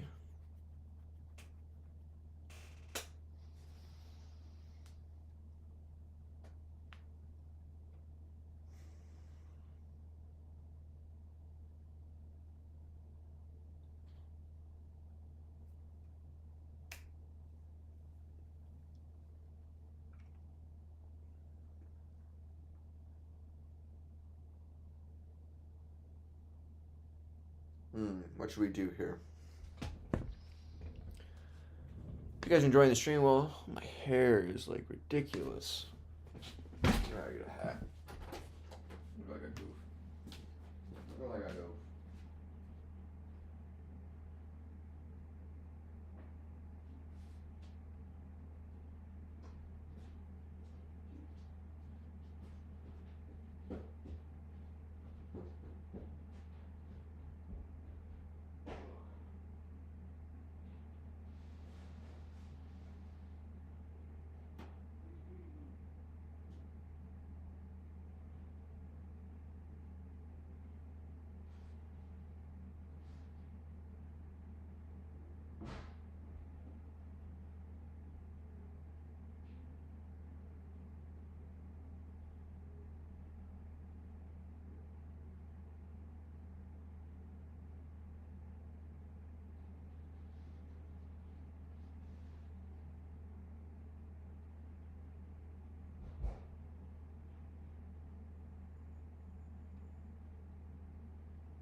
I got the oven preheating for some delicious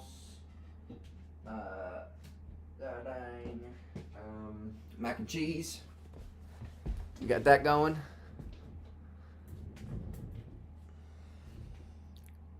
Good night, John. Thanks for coming in. What's good, Liquid? Thanks for the comments, yo.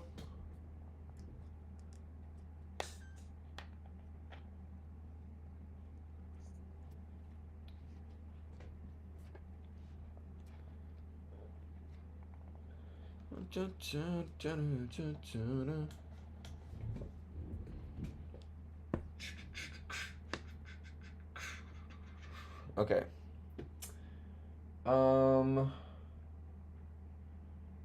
Nice.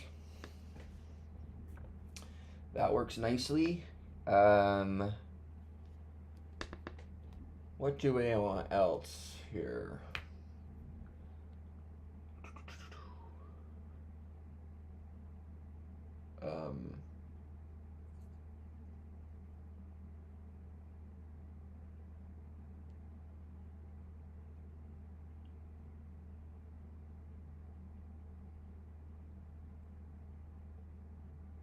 Got you. Okay. Going good so far. Pretty good so far. We wrote those tests, which look good for inserting into our database. We need to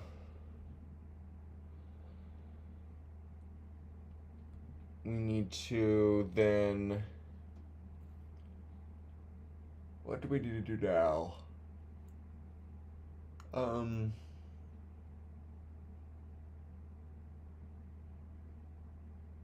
What do we need to do now? Let's look at our to-do list.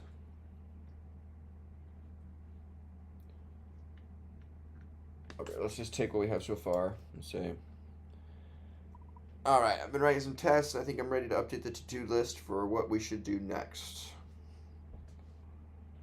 Bada bing, bada boom. Here's the updated accurate to-do list. Write all insert methods, family, model, equipment, location, manufacturer, and service vendor change log. Write is table, write insert change log with commit false, write test suite.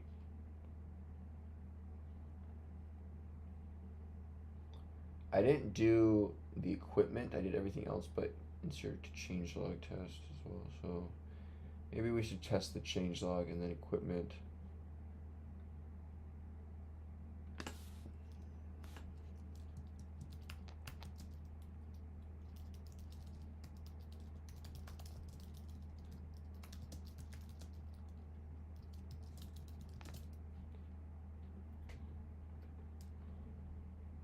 Table.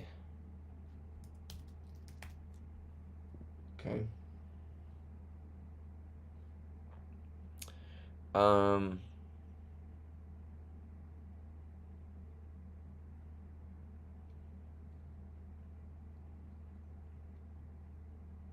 Okay.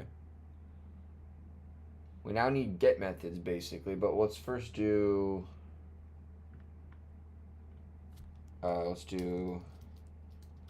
let's make an equipment dictionary. Right, and this is none. Let's say we'll just make it still figuring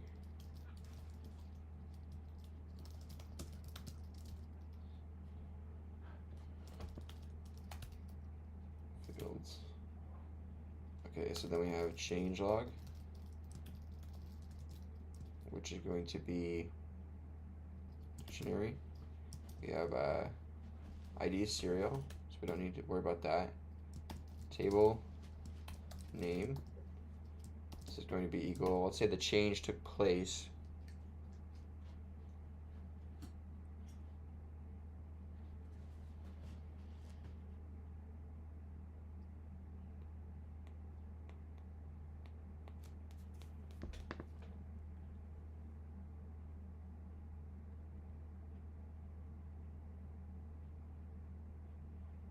So we only get a change log, however, if we have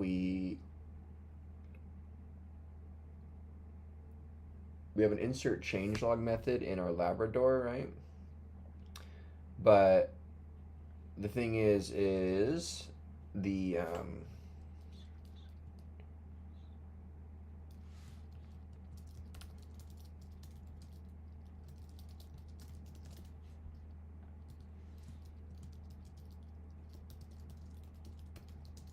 right, the changelog only occurs if something in our current tables change. So in an insert, nothing would happen. So the changelog happens on like an update function, right? So that's when we would do testing of the change logs, because a change log doesn't just get created here like this. It gets kind of created on the fly. You can't kind of fake a change log here unless we, yeah, okay. So let's take this so far. Let's say for my testing, I haven't yet implemented the equipment model test because I'm still figuring out the fields, and the equipment doesn't rely on any other values in terms of its nothing references the equipment.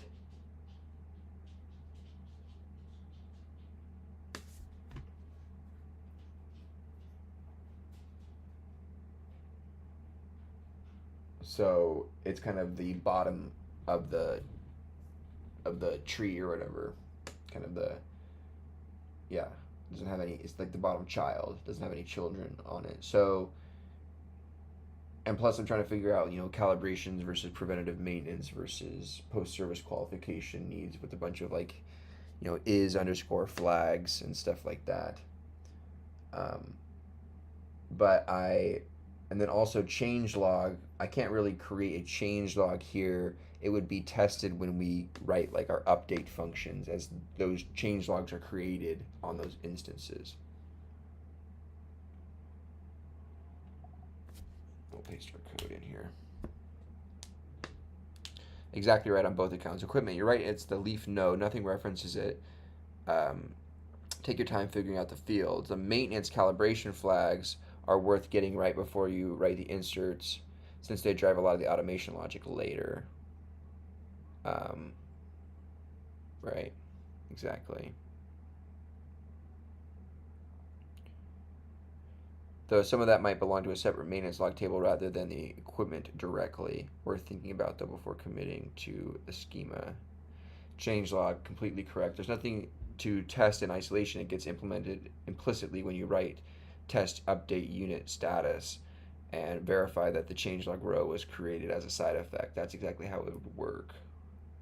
Your next steps before moving to get methods are to finalize equipment fields, decide what lives on the unit versus a maintenance log table, write insert equipment plus test, and then move to the get methods.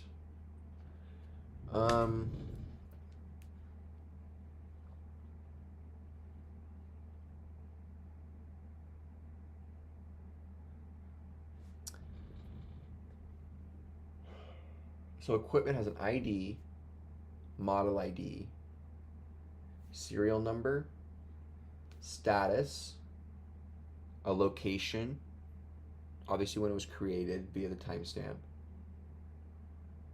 It's got a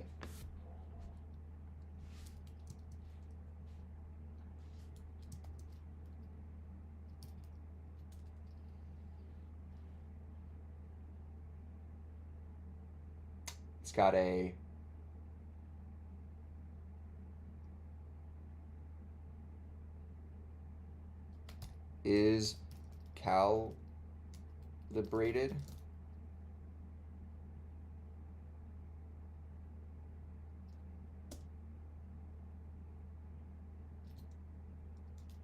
Bool.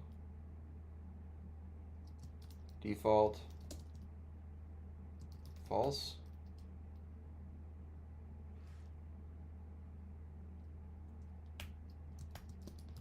Calibration.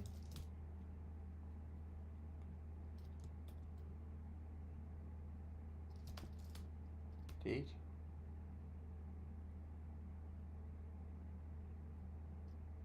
Which is a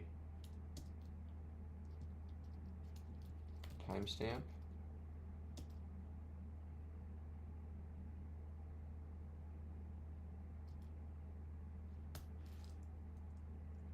We've got is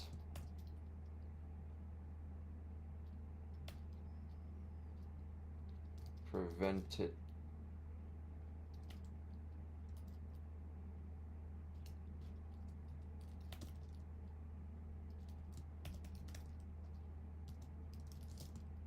is preventative maintenance, which is a bool default. False. We have prevent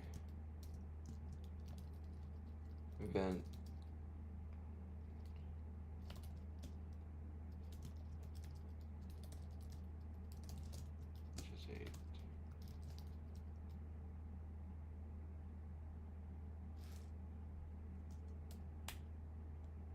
we've got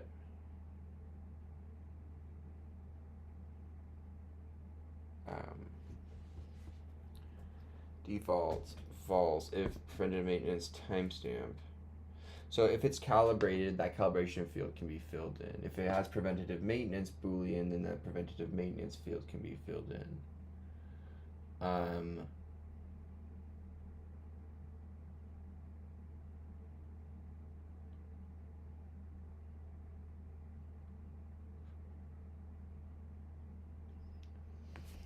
is post service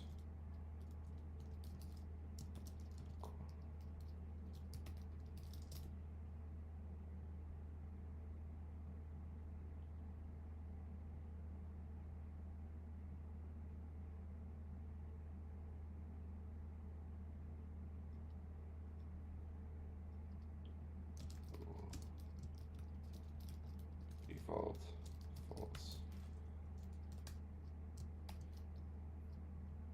post service.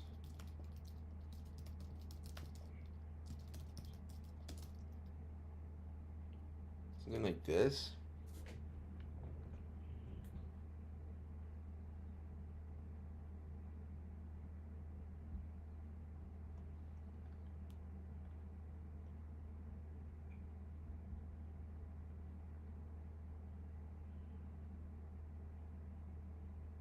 So status, right?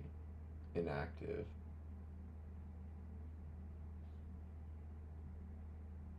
Last calibrated at, last service.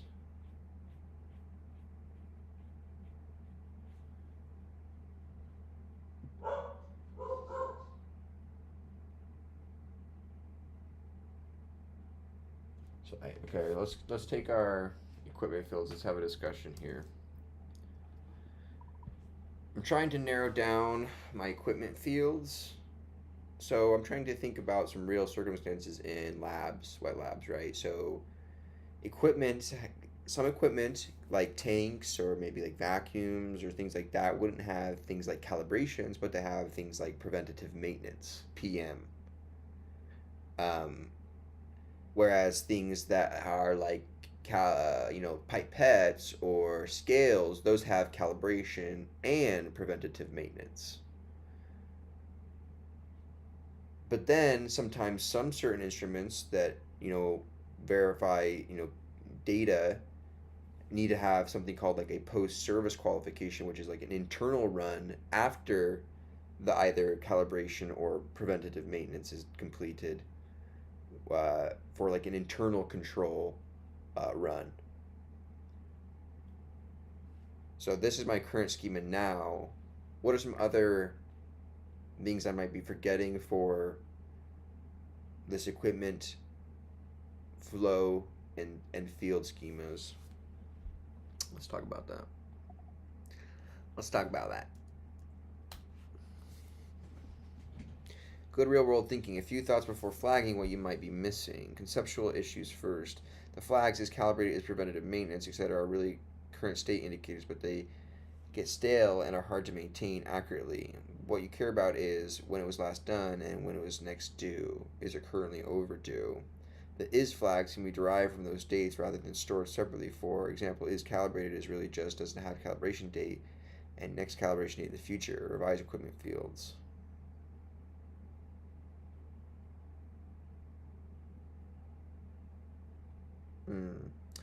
So it's suggesting us, well, I'll take these. So a lot of it's pretty similar.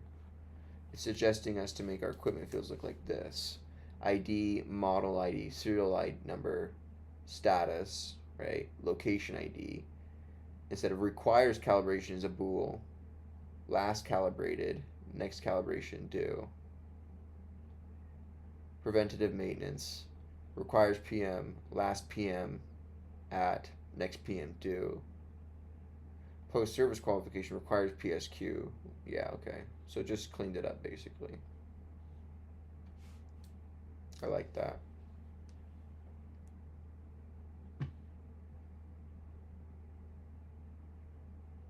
Their model. So the requires flags live here because they're model level decisions. A pipette always requires calibration, but a tank never does.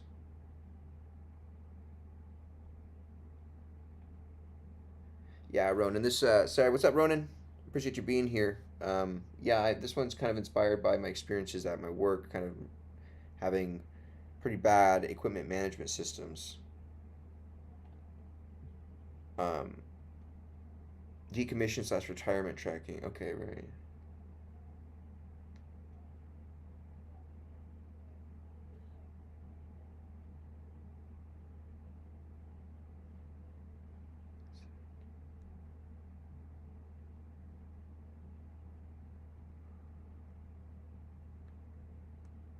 Okay, that might be some good stuff to note. So I think some good stuff to also include would be, quote, decommissioned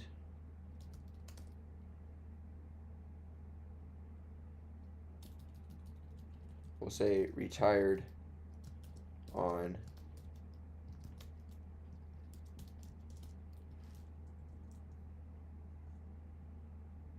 retired at. If it was retired,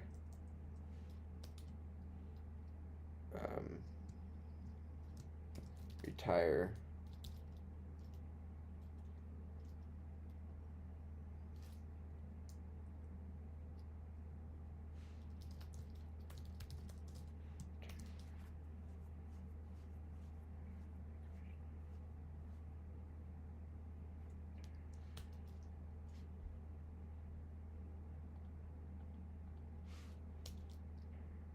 and then this will be right text.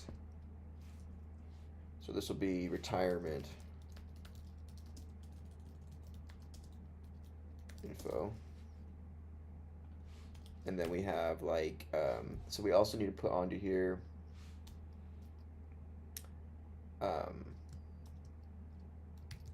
asset ID, right, which is going to be varchar,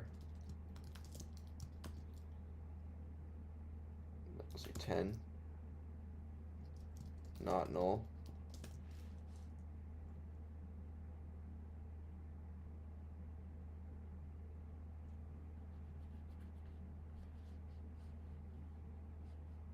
Well, the asset ID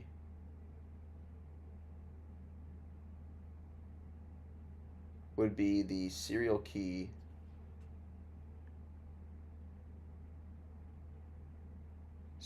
plus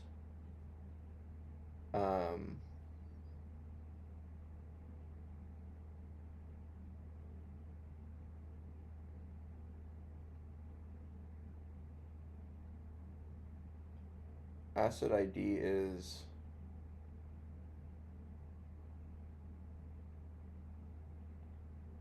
I'll ask about that.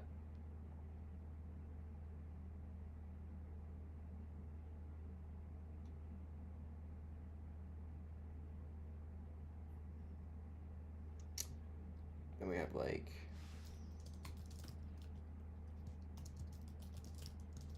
just text. So let me take this and say for asset ID, could I have it automatically create an ID, right? Based on my previous explanation where the takes the family field hyphen the next serial number in line, which would be the ID of this equipment.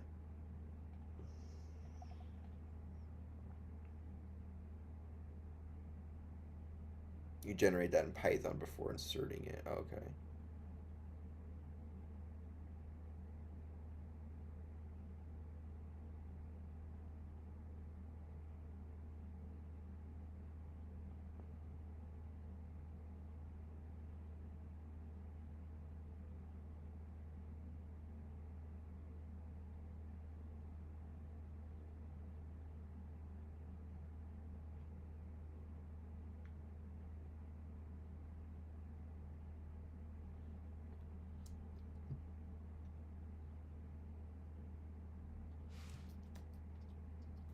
Unique, not null. Varchar like 20, we'll say. Something like that.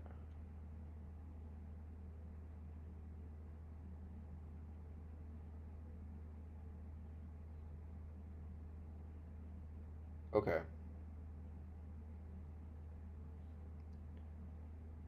I think that's good.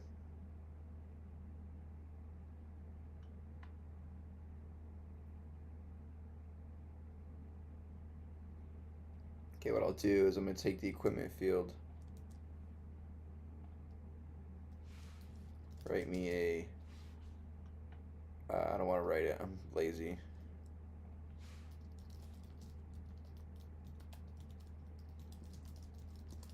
Write me a dummy equipment for testing. This is what AI is good for.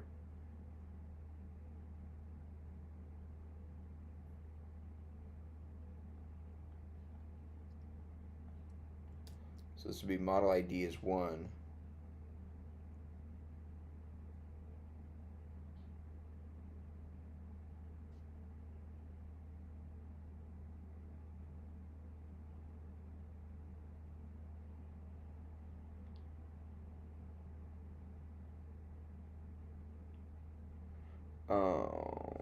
Model ID, equipment model. ID.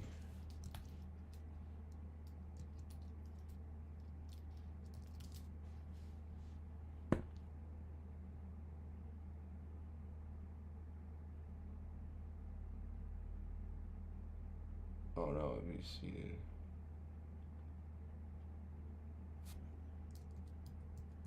Just 1, right?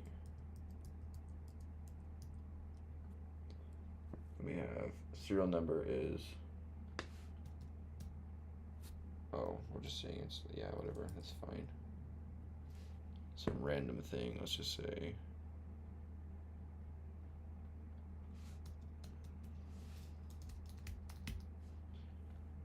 location ID, true, false. Okay, that's fine.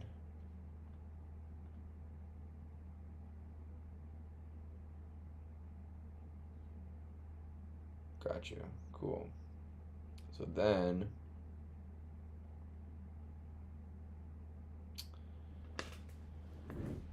what we'll do is we have that equipment, and we need to call def insert equipment, the database dot insert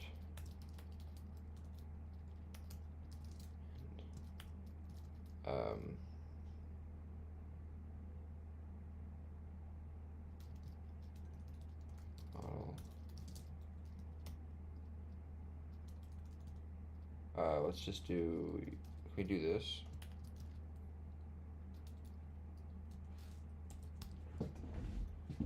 Insert equipment, unpack equipment.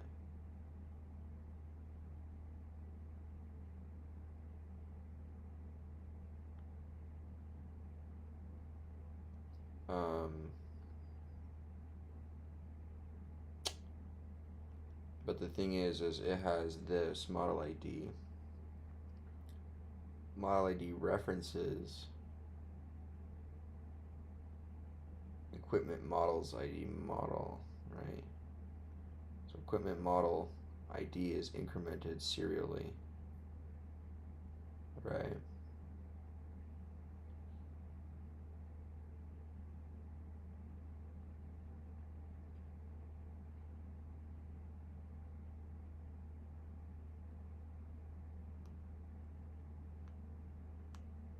Okay, so we have insert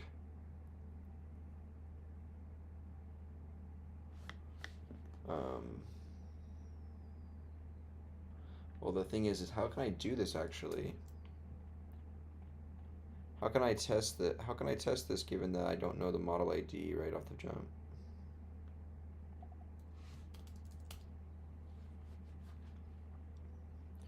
This serial, I don't know it ahead of time, but you can query it after the seed insert. The cleanest way is this. Oh, okay, that would make sense.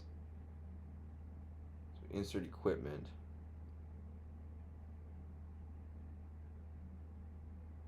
So we have def test insert equipment given db query element. Go put in my stuff in the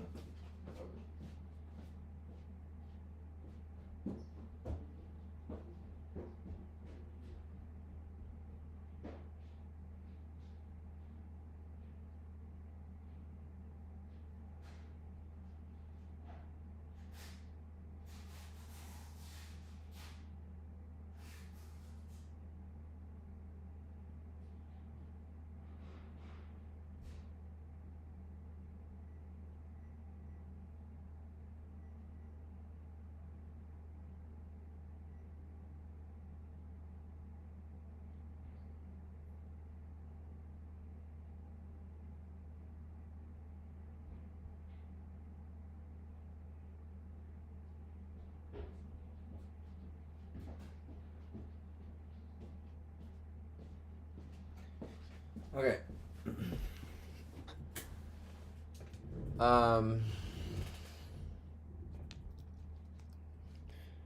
So query, we need to get the model out, right? Equals to select model ID from equipment models where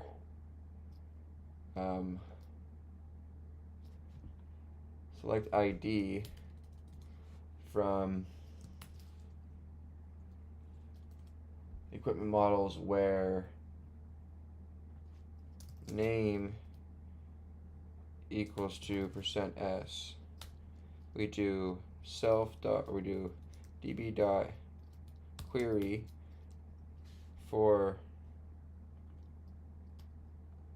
this queue with values equal to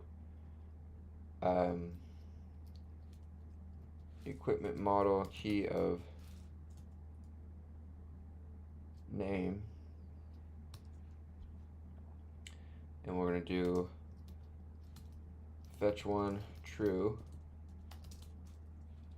Okay, we're going to do model ID is equal to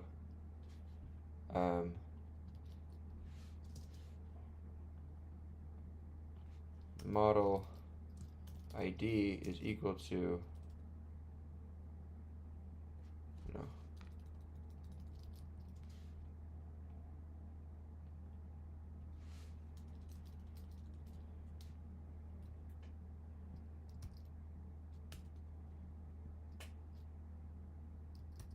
assert res model ID is equal to res key of ID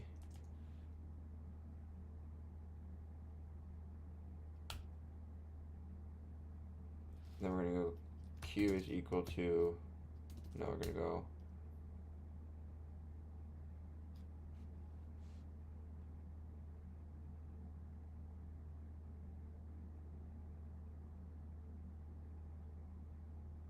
so insert equipment is going to happen not here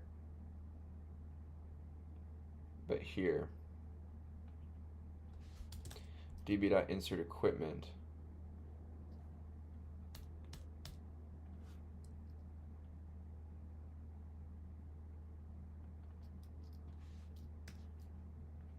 insert equipment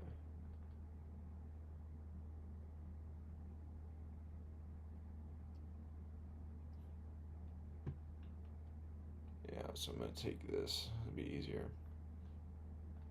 I'm going to write this, take this here, db.insert equipment given model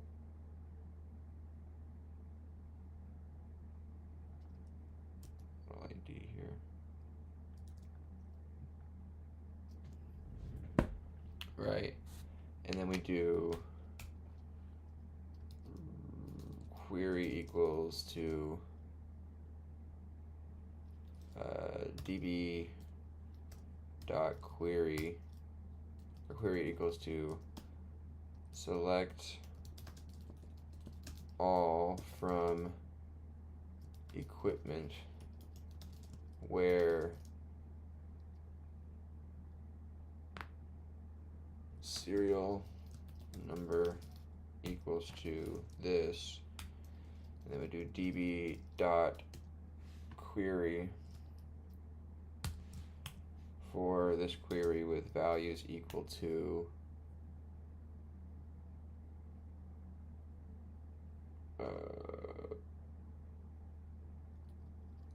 equipment serial number,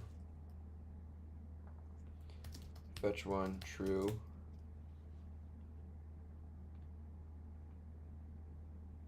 and then I'm going to take these asserts that I want to write them all. There we go. And then this is model ID.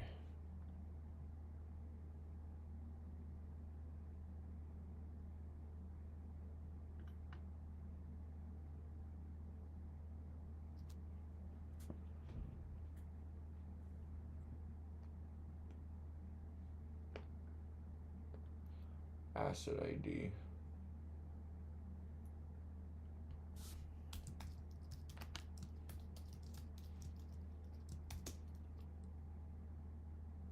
Let's just say it's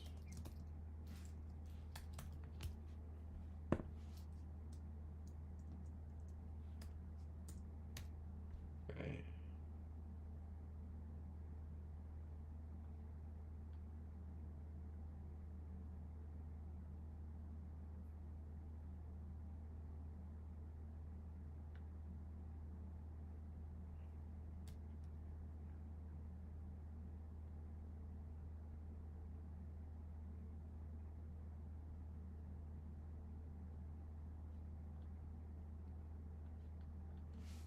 Okay, then hold on. Our Labrador though. Insert equipment here.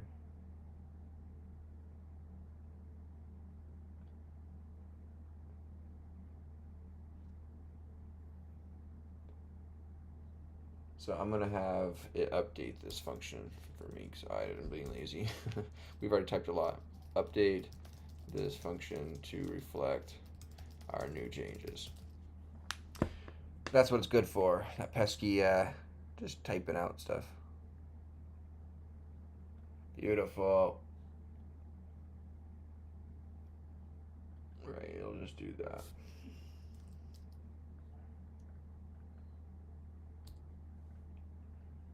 That's good.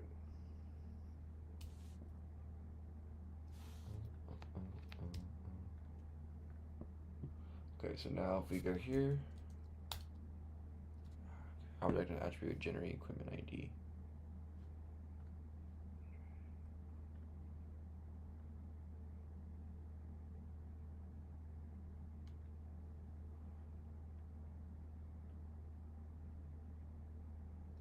Okay, we'll have to comment this out for now.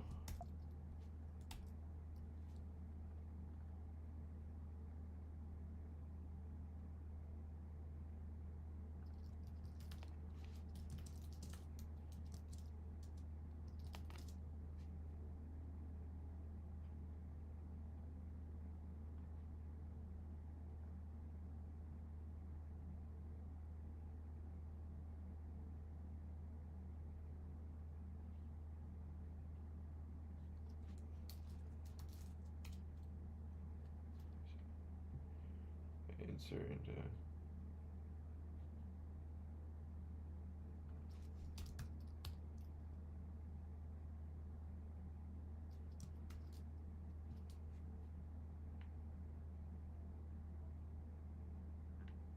yeah. Equipment asset ID.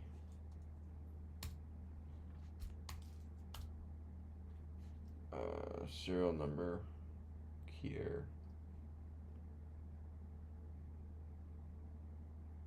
on test key error assert that serial number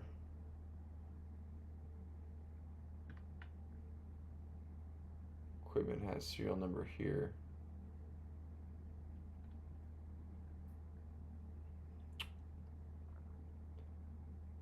Test insert equipment. Serial number equals equipment serial number. So the result is never returning back a serial number.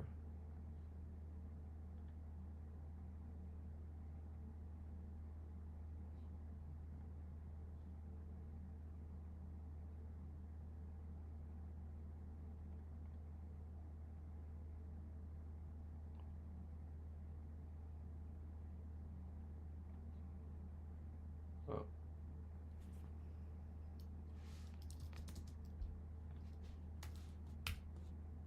There we go. Nice. Fixing bugs here, boys. Let's go. All right. That solves that one. Equipment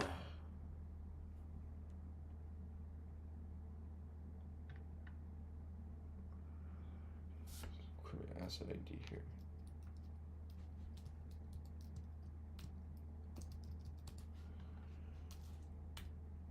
Nice. Okay, cool. So let's test our database function there. Let's go ahead and boom. Nice.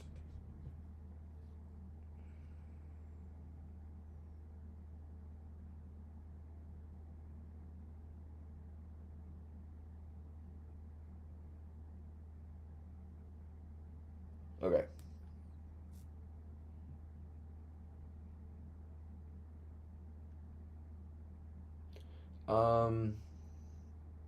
Nice. So what's next here? That's next here. Da, da, da, da, da, da. So I just did this.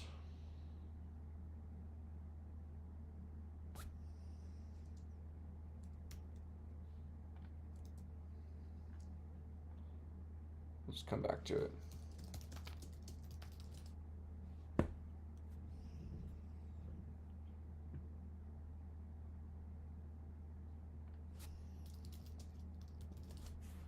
I got mac and cheese in the oven I'm excited about. All right, to-do list here, coming out, new to-do list. Our next thing is write get methods. So get family, get all families, get model by family, get all units.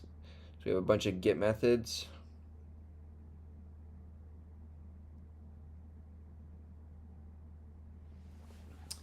Right.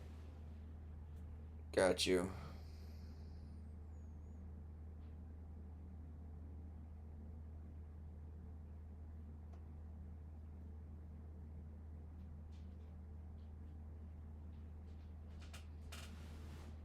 Nice. Okay, so now we just need to write out get methods for getting things out of there, right? Okay, let's commit this up.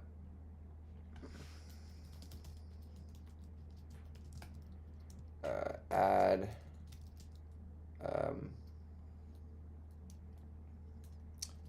tests.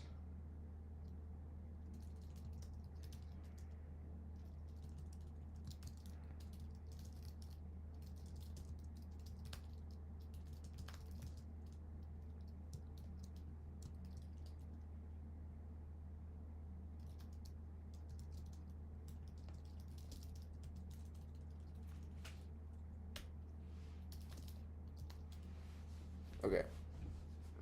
Nice. So what we're going to do now is add some get methods to these various tables. So okay.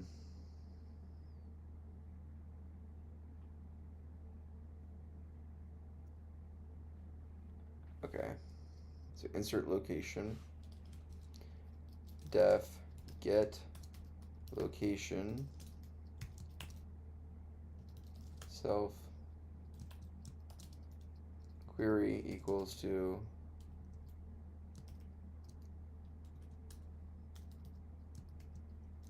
select all where locations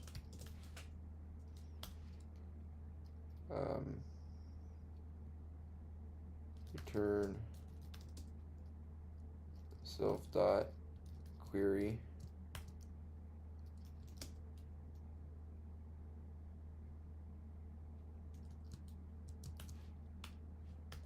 okay, def get location, which takes in self. We have a query, which is, and we need to give a location ID.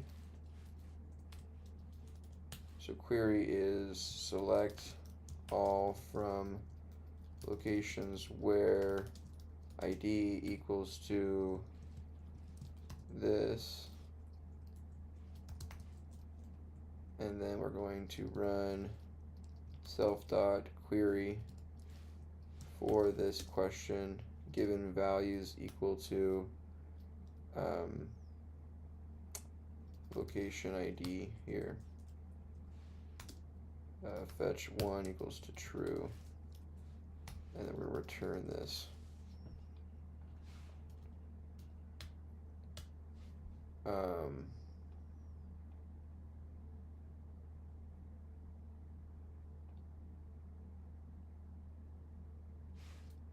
get all locations, get location. We're gonna have def get locations given a self and a locations, which is going to be a list. Location IDs, right? So this is going to be a query for select all from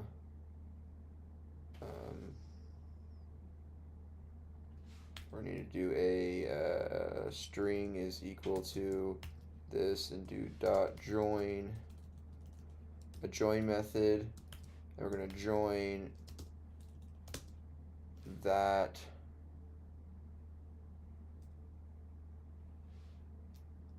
on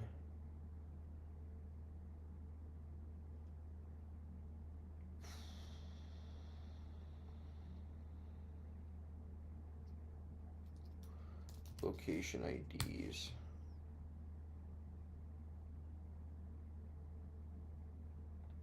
Oh, it's the other way around. Iterable. Let me look up a join example. Forgot. Dot join Python.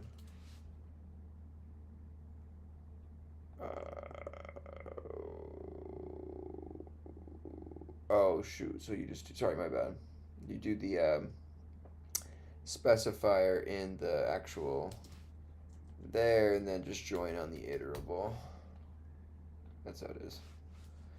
So then we'll go here. Select all from, and we'll do %s.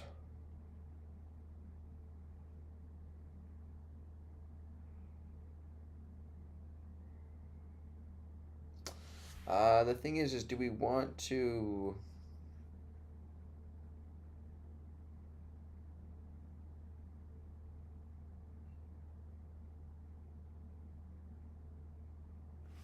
maybe we should do this. %s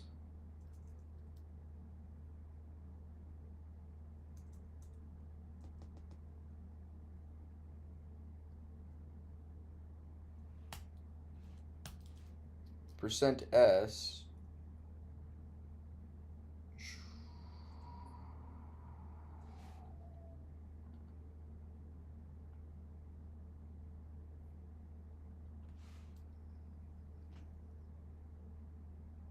I wanted to join together a string of %s's for the amount of times that there is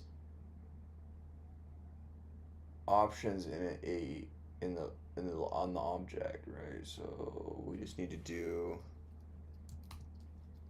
%s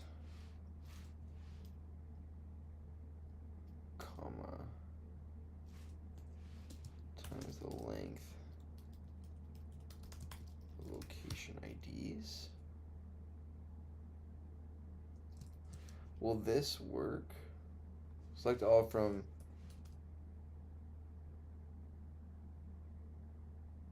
and then if we just insert the string into here,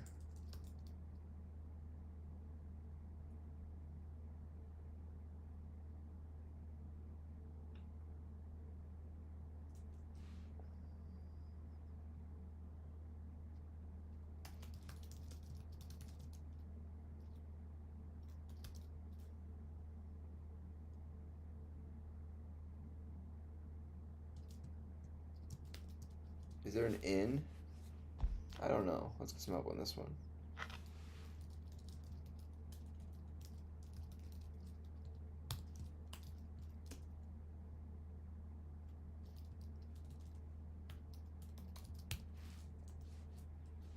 Something like this.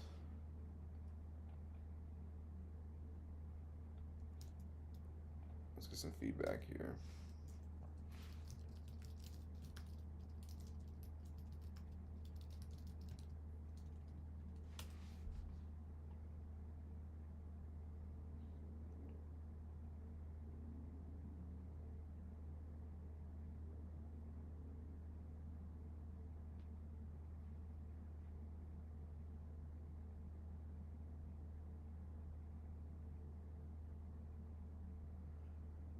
Oh. So they have this new way of doing idiomatic way to handle list parameters. So instead of doing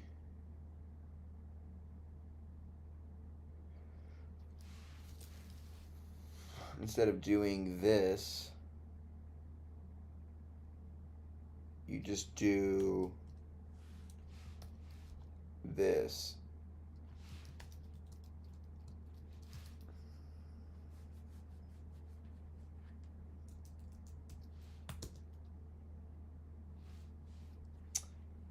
So that'll automatically do that. NES and Psycop G3, idiomatic way to handle list parameters cleaner than building an in list.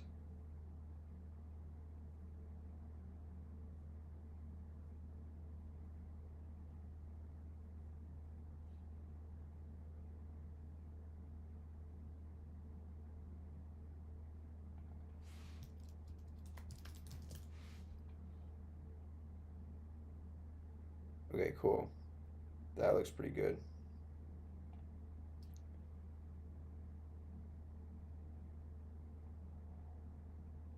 Are these DB statements prepared or raw? Raw.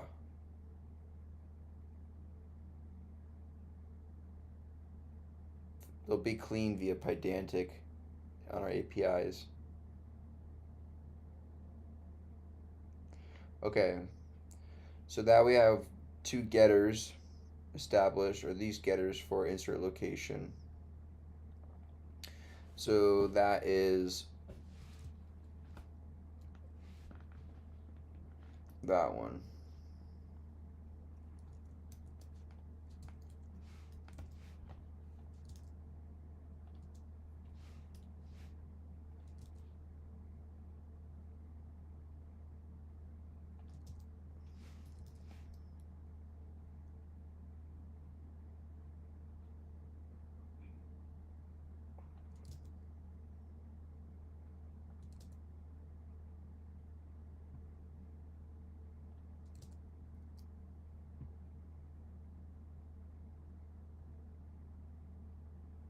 Okay.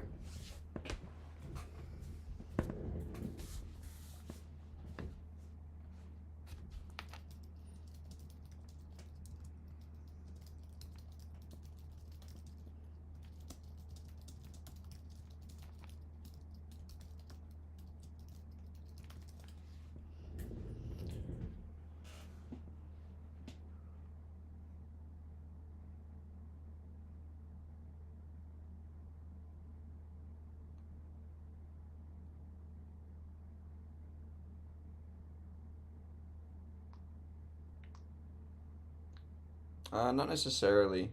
We're validating data via SQL injection. Then we also have psycopg, which is validating our parameters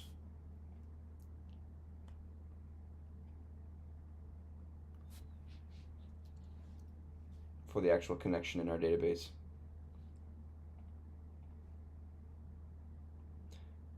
And there's no F string.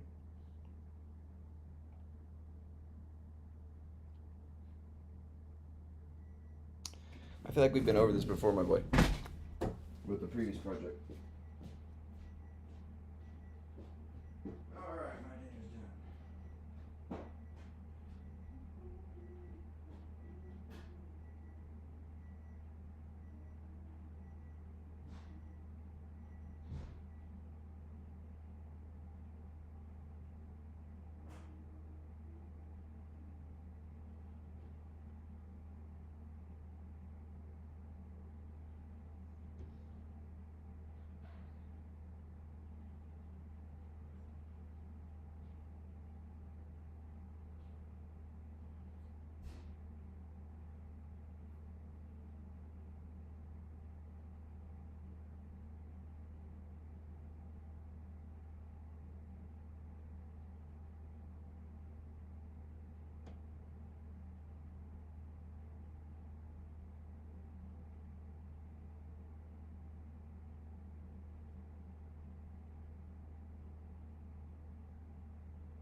They're eating their dinner, baby.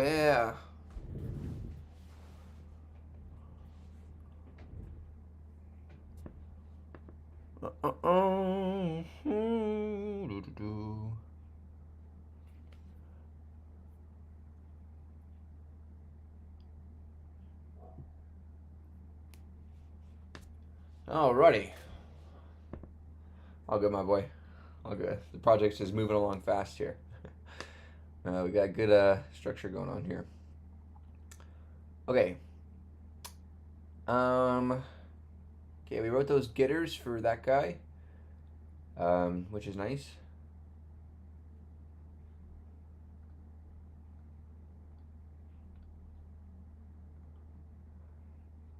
Got 2 minutes left on my mac and cheese.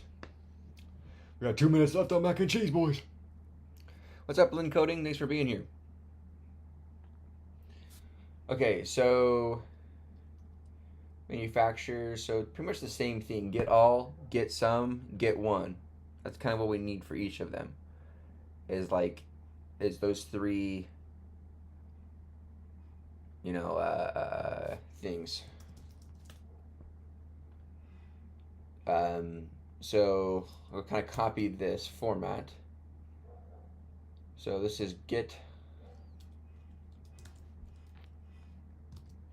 all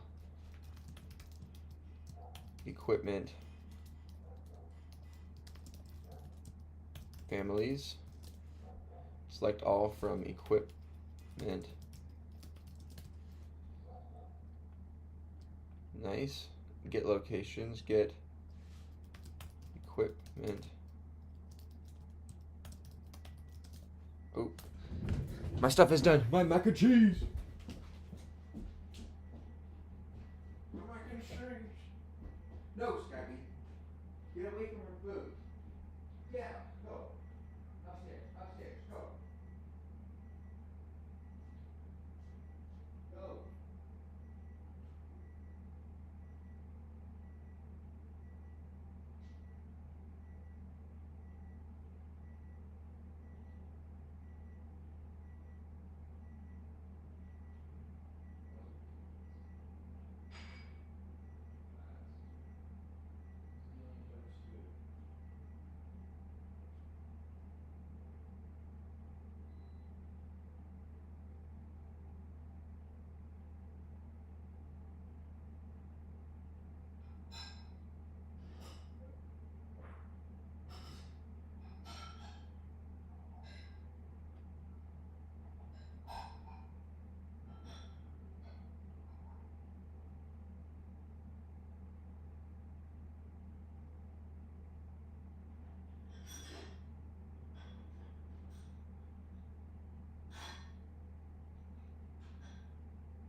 All right. We got mac and cheese.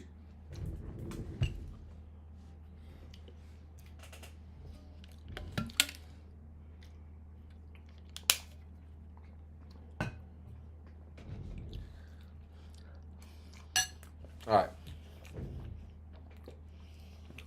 Get equipment families. Select all from equipment families where ID is equal to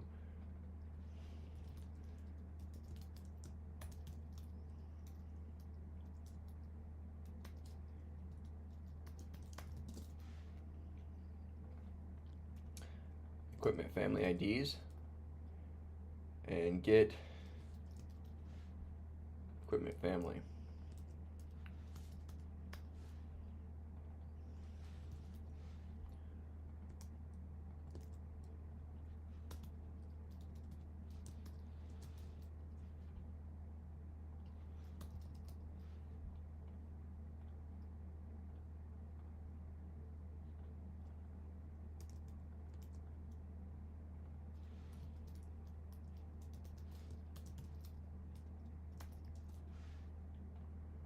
Okay. Nice. Next up, models.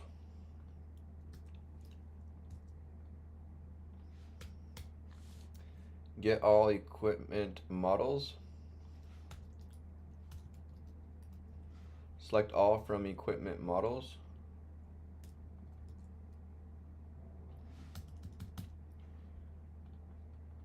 Get all equipment models.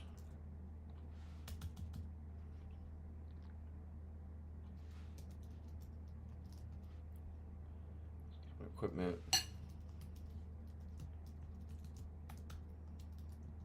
Where ID is any of these IDs. And then get equipment model.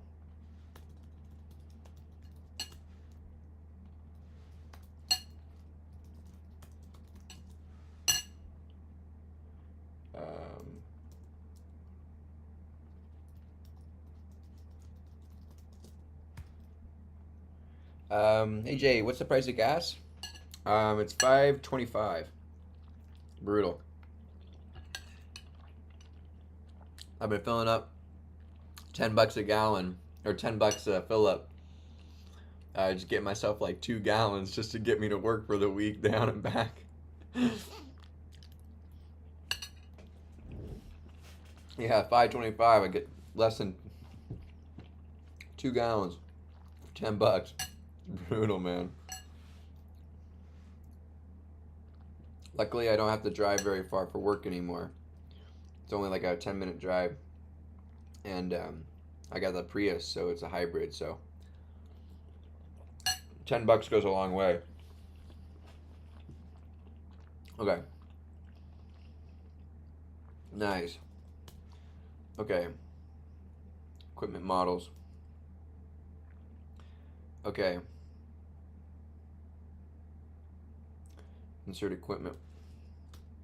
All right, here we go. Heck.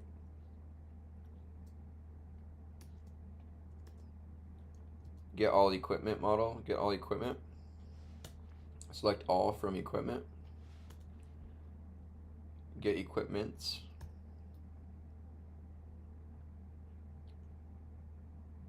Get equipment.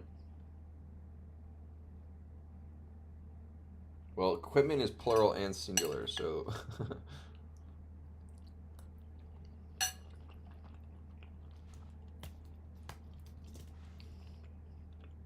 get equipment single.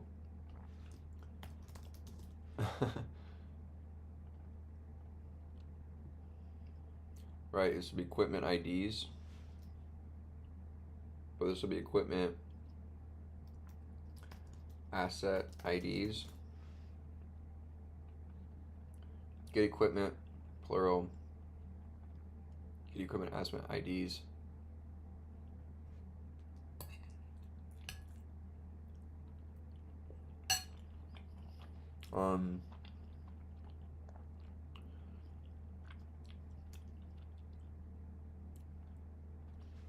Equipment where asset IDs.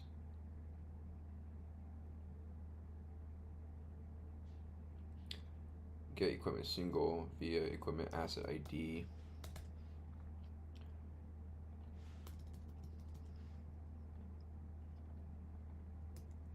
That.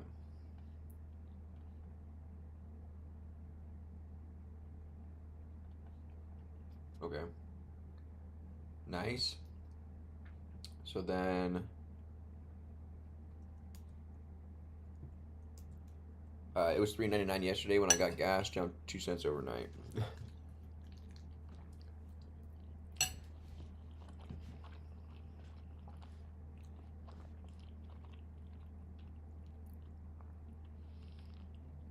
Okay. Next, what we're going to do is we wrote the equipment table ones, so we're good on those. Locations were done. We have those ones. So here, get all manufacturers.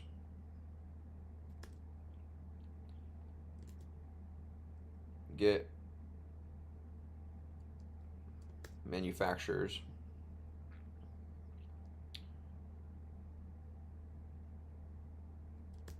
Manufacturer IDs.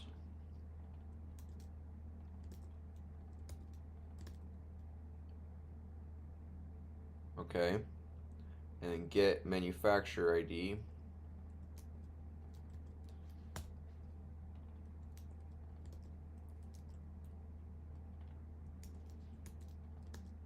Ah, come on. And then manufacturers here for the table. Nice. Cool. That'll handle those. Now, service orders.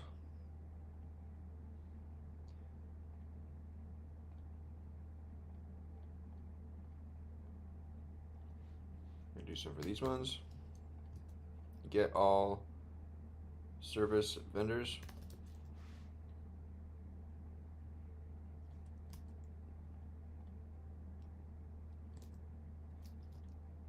Select all from service vendors. Get service vendors. Service vendor IDs. Select all from service vendors where ID equals to service vendor IDs. Get service vendor. Given the service vendor ID.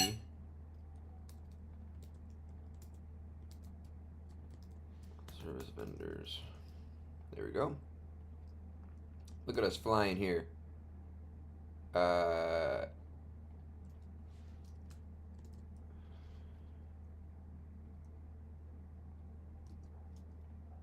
Get all change logs. Select all from change logs. Get change logs. Change log.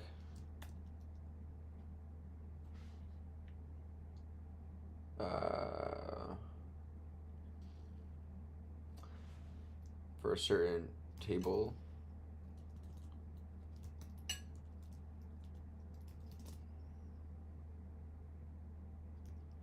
Change log table names.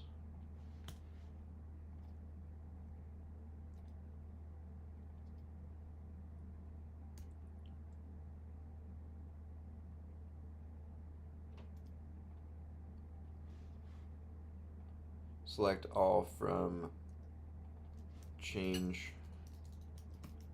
logs where table name is any of the following table names.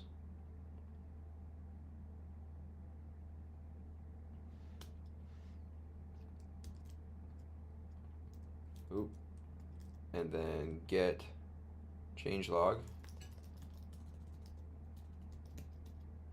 which will be provided a singular table name, and you'll go into changelogs where ID, where table name goes to singular. Nice. So service.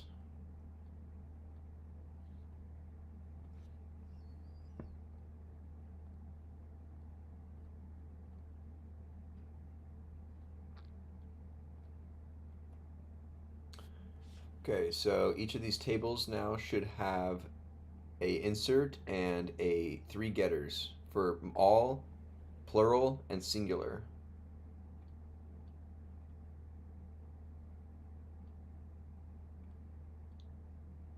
Okay, so equipment families has insert into 3 getters. Equipment models, insert in the 3 getters. Equipment table, insert in the 3 getters. Insert location is the good. Manufacturer all is good for all 3. Get all service vendors, nice. And get change logs. Okay, now that looks good. Um,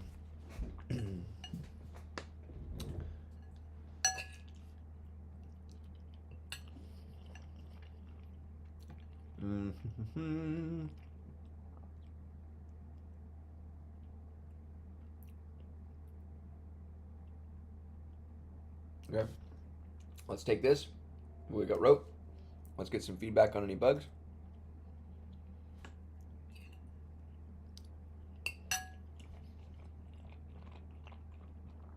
A typo and get equipment family.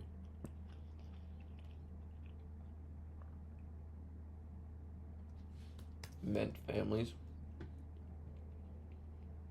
And get equipment model is defined twice. Oh. Manufacturers.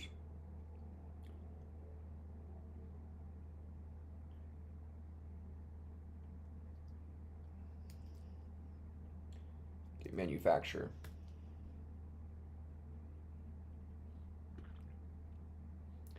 Which is select all for manufacturer where ID equals to manufacturer ID.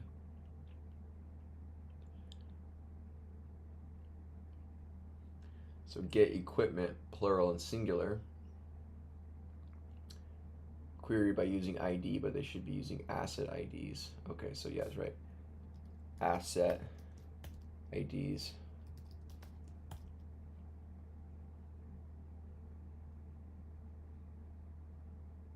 Yeah. And then get changelog to take both table name and record ID. Otherwise, you get changelog for the whole table on the specific record. So table name and a record ID, right, for a specific string of a table row. So it'd be like table name and record ID equals to %s, and we put in here record ID as well.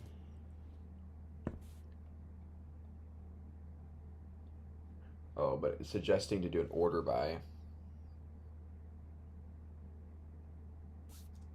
Order by changed.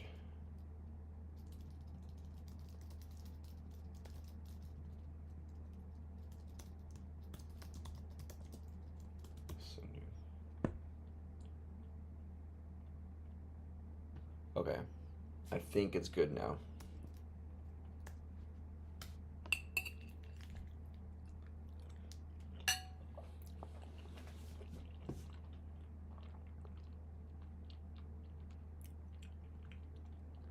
Oh, for a whole record. Get change log, we don't want fetch 1.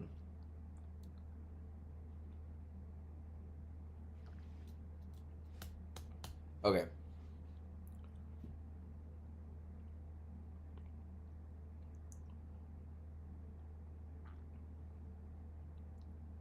Okay, so the next thing we have to do is the update functions, right? This is what fetch the current value.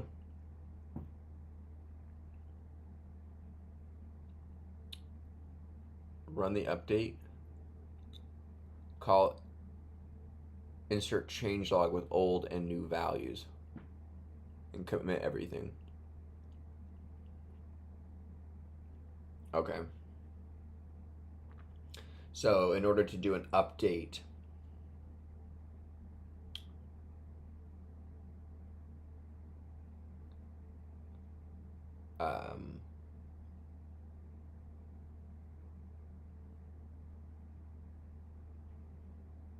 well, the thing is, let's ask a question here. Now, the changelog is on a specific data point by data point basis. So our update methods can't just mass update the entire thing. We need to call update methods for specific um, data points. So do we need an update method for every single field then? Is that typical in um, like modern CRUD apps like this?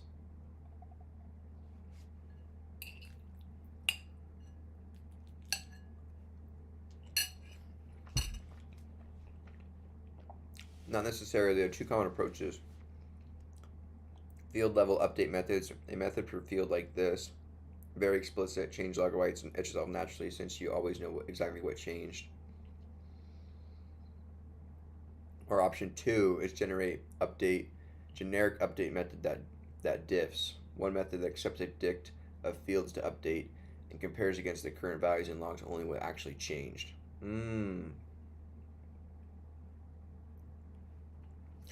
So you update an equipment for a specific asset ID and it changed by, and the quargs in which you were. Then you go get equipment single for the asset ID given via the old data. Then you have the new data in quargs. So you'd have for field and new value in quargs.items. If old index key of field is not equal to the new value, that was update. And then we insert a change log. Okay. That'll make sense.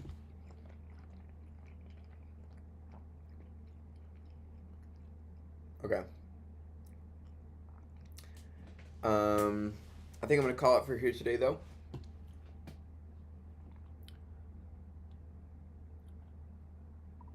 That sounds good. I will most likely use the quargs unpacking of the dictionary to understand if any of the old snapshot was changed from the new snapshot and create a change log depending on those changes in key value pairings.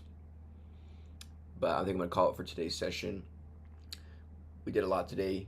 We added test methods for all of our insert functions and validated those with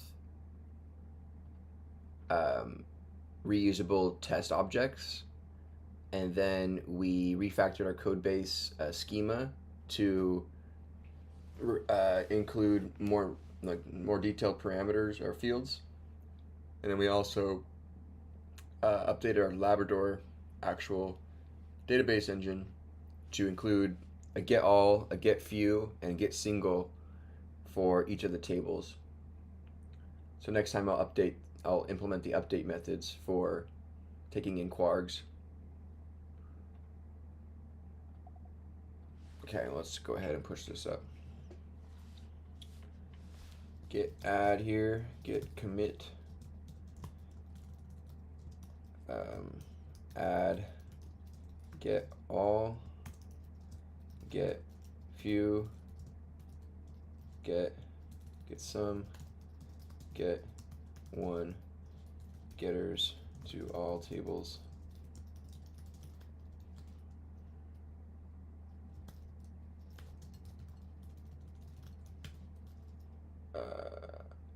Cool. All right, you guys, we are up to date here. So next time what we'll do is we'll add those update methods and then also add tests to our getters. Make sure that those are working appropriately. I know it might seem overkill for implementing these tests as we are pretty confident in our ability to write these get methods and whatnot, and then debug them as we kind of test through it live and go through implementations and whatnot. But I don't know. I figured that by having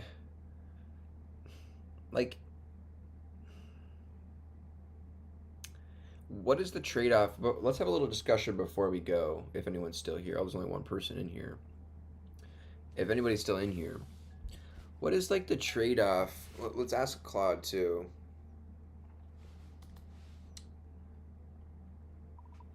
I want to have a discussion about the trade-offs from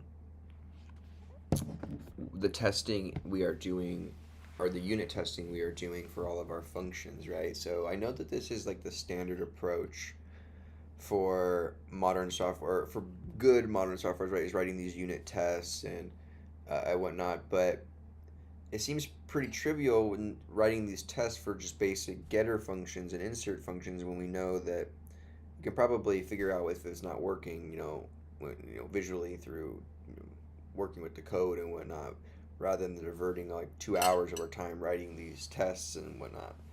So, can you explain to me the benefits here for this specific example of our project as well as external examples?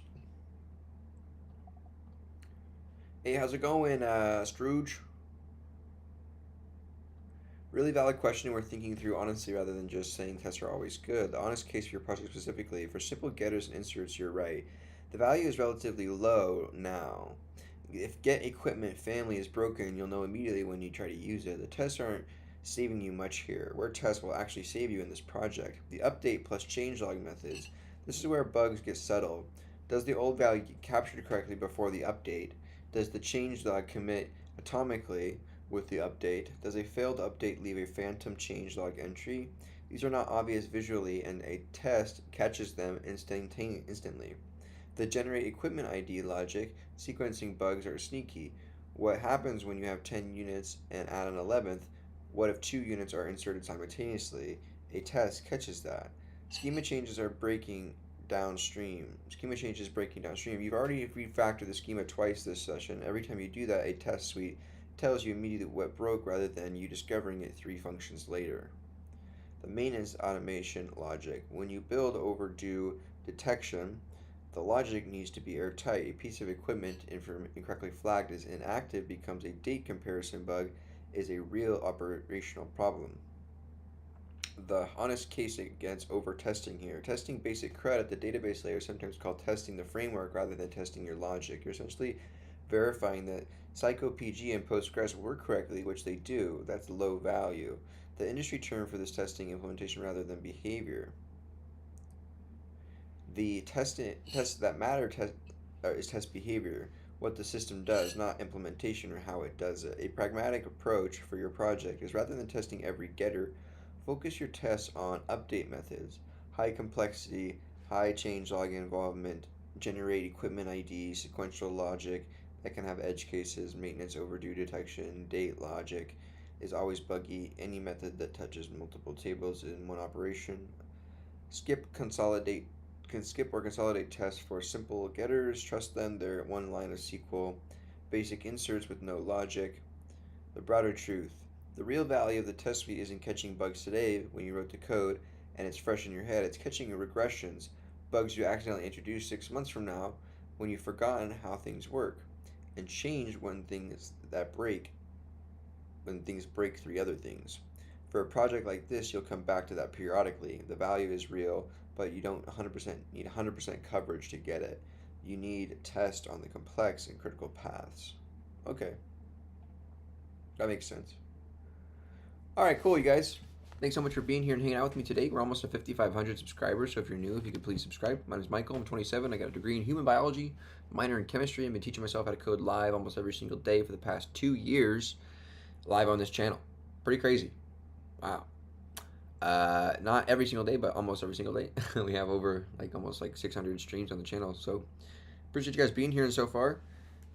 We're building a cool CRUD app for basically recreating a LIMS system, laboratory information management system, using parameters that would actually take place in a real lab from my experience. Something like QuickBase, kind of like revamping more of a enterprise software app like QuickBase, where it's really slow, it's clunky, it's kind of annoying, doesn't have a lot of automation. So appreciate you guys being here and hanging out, and I'll see you tomorrow. Bye.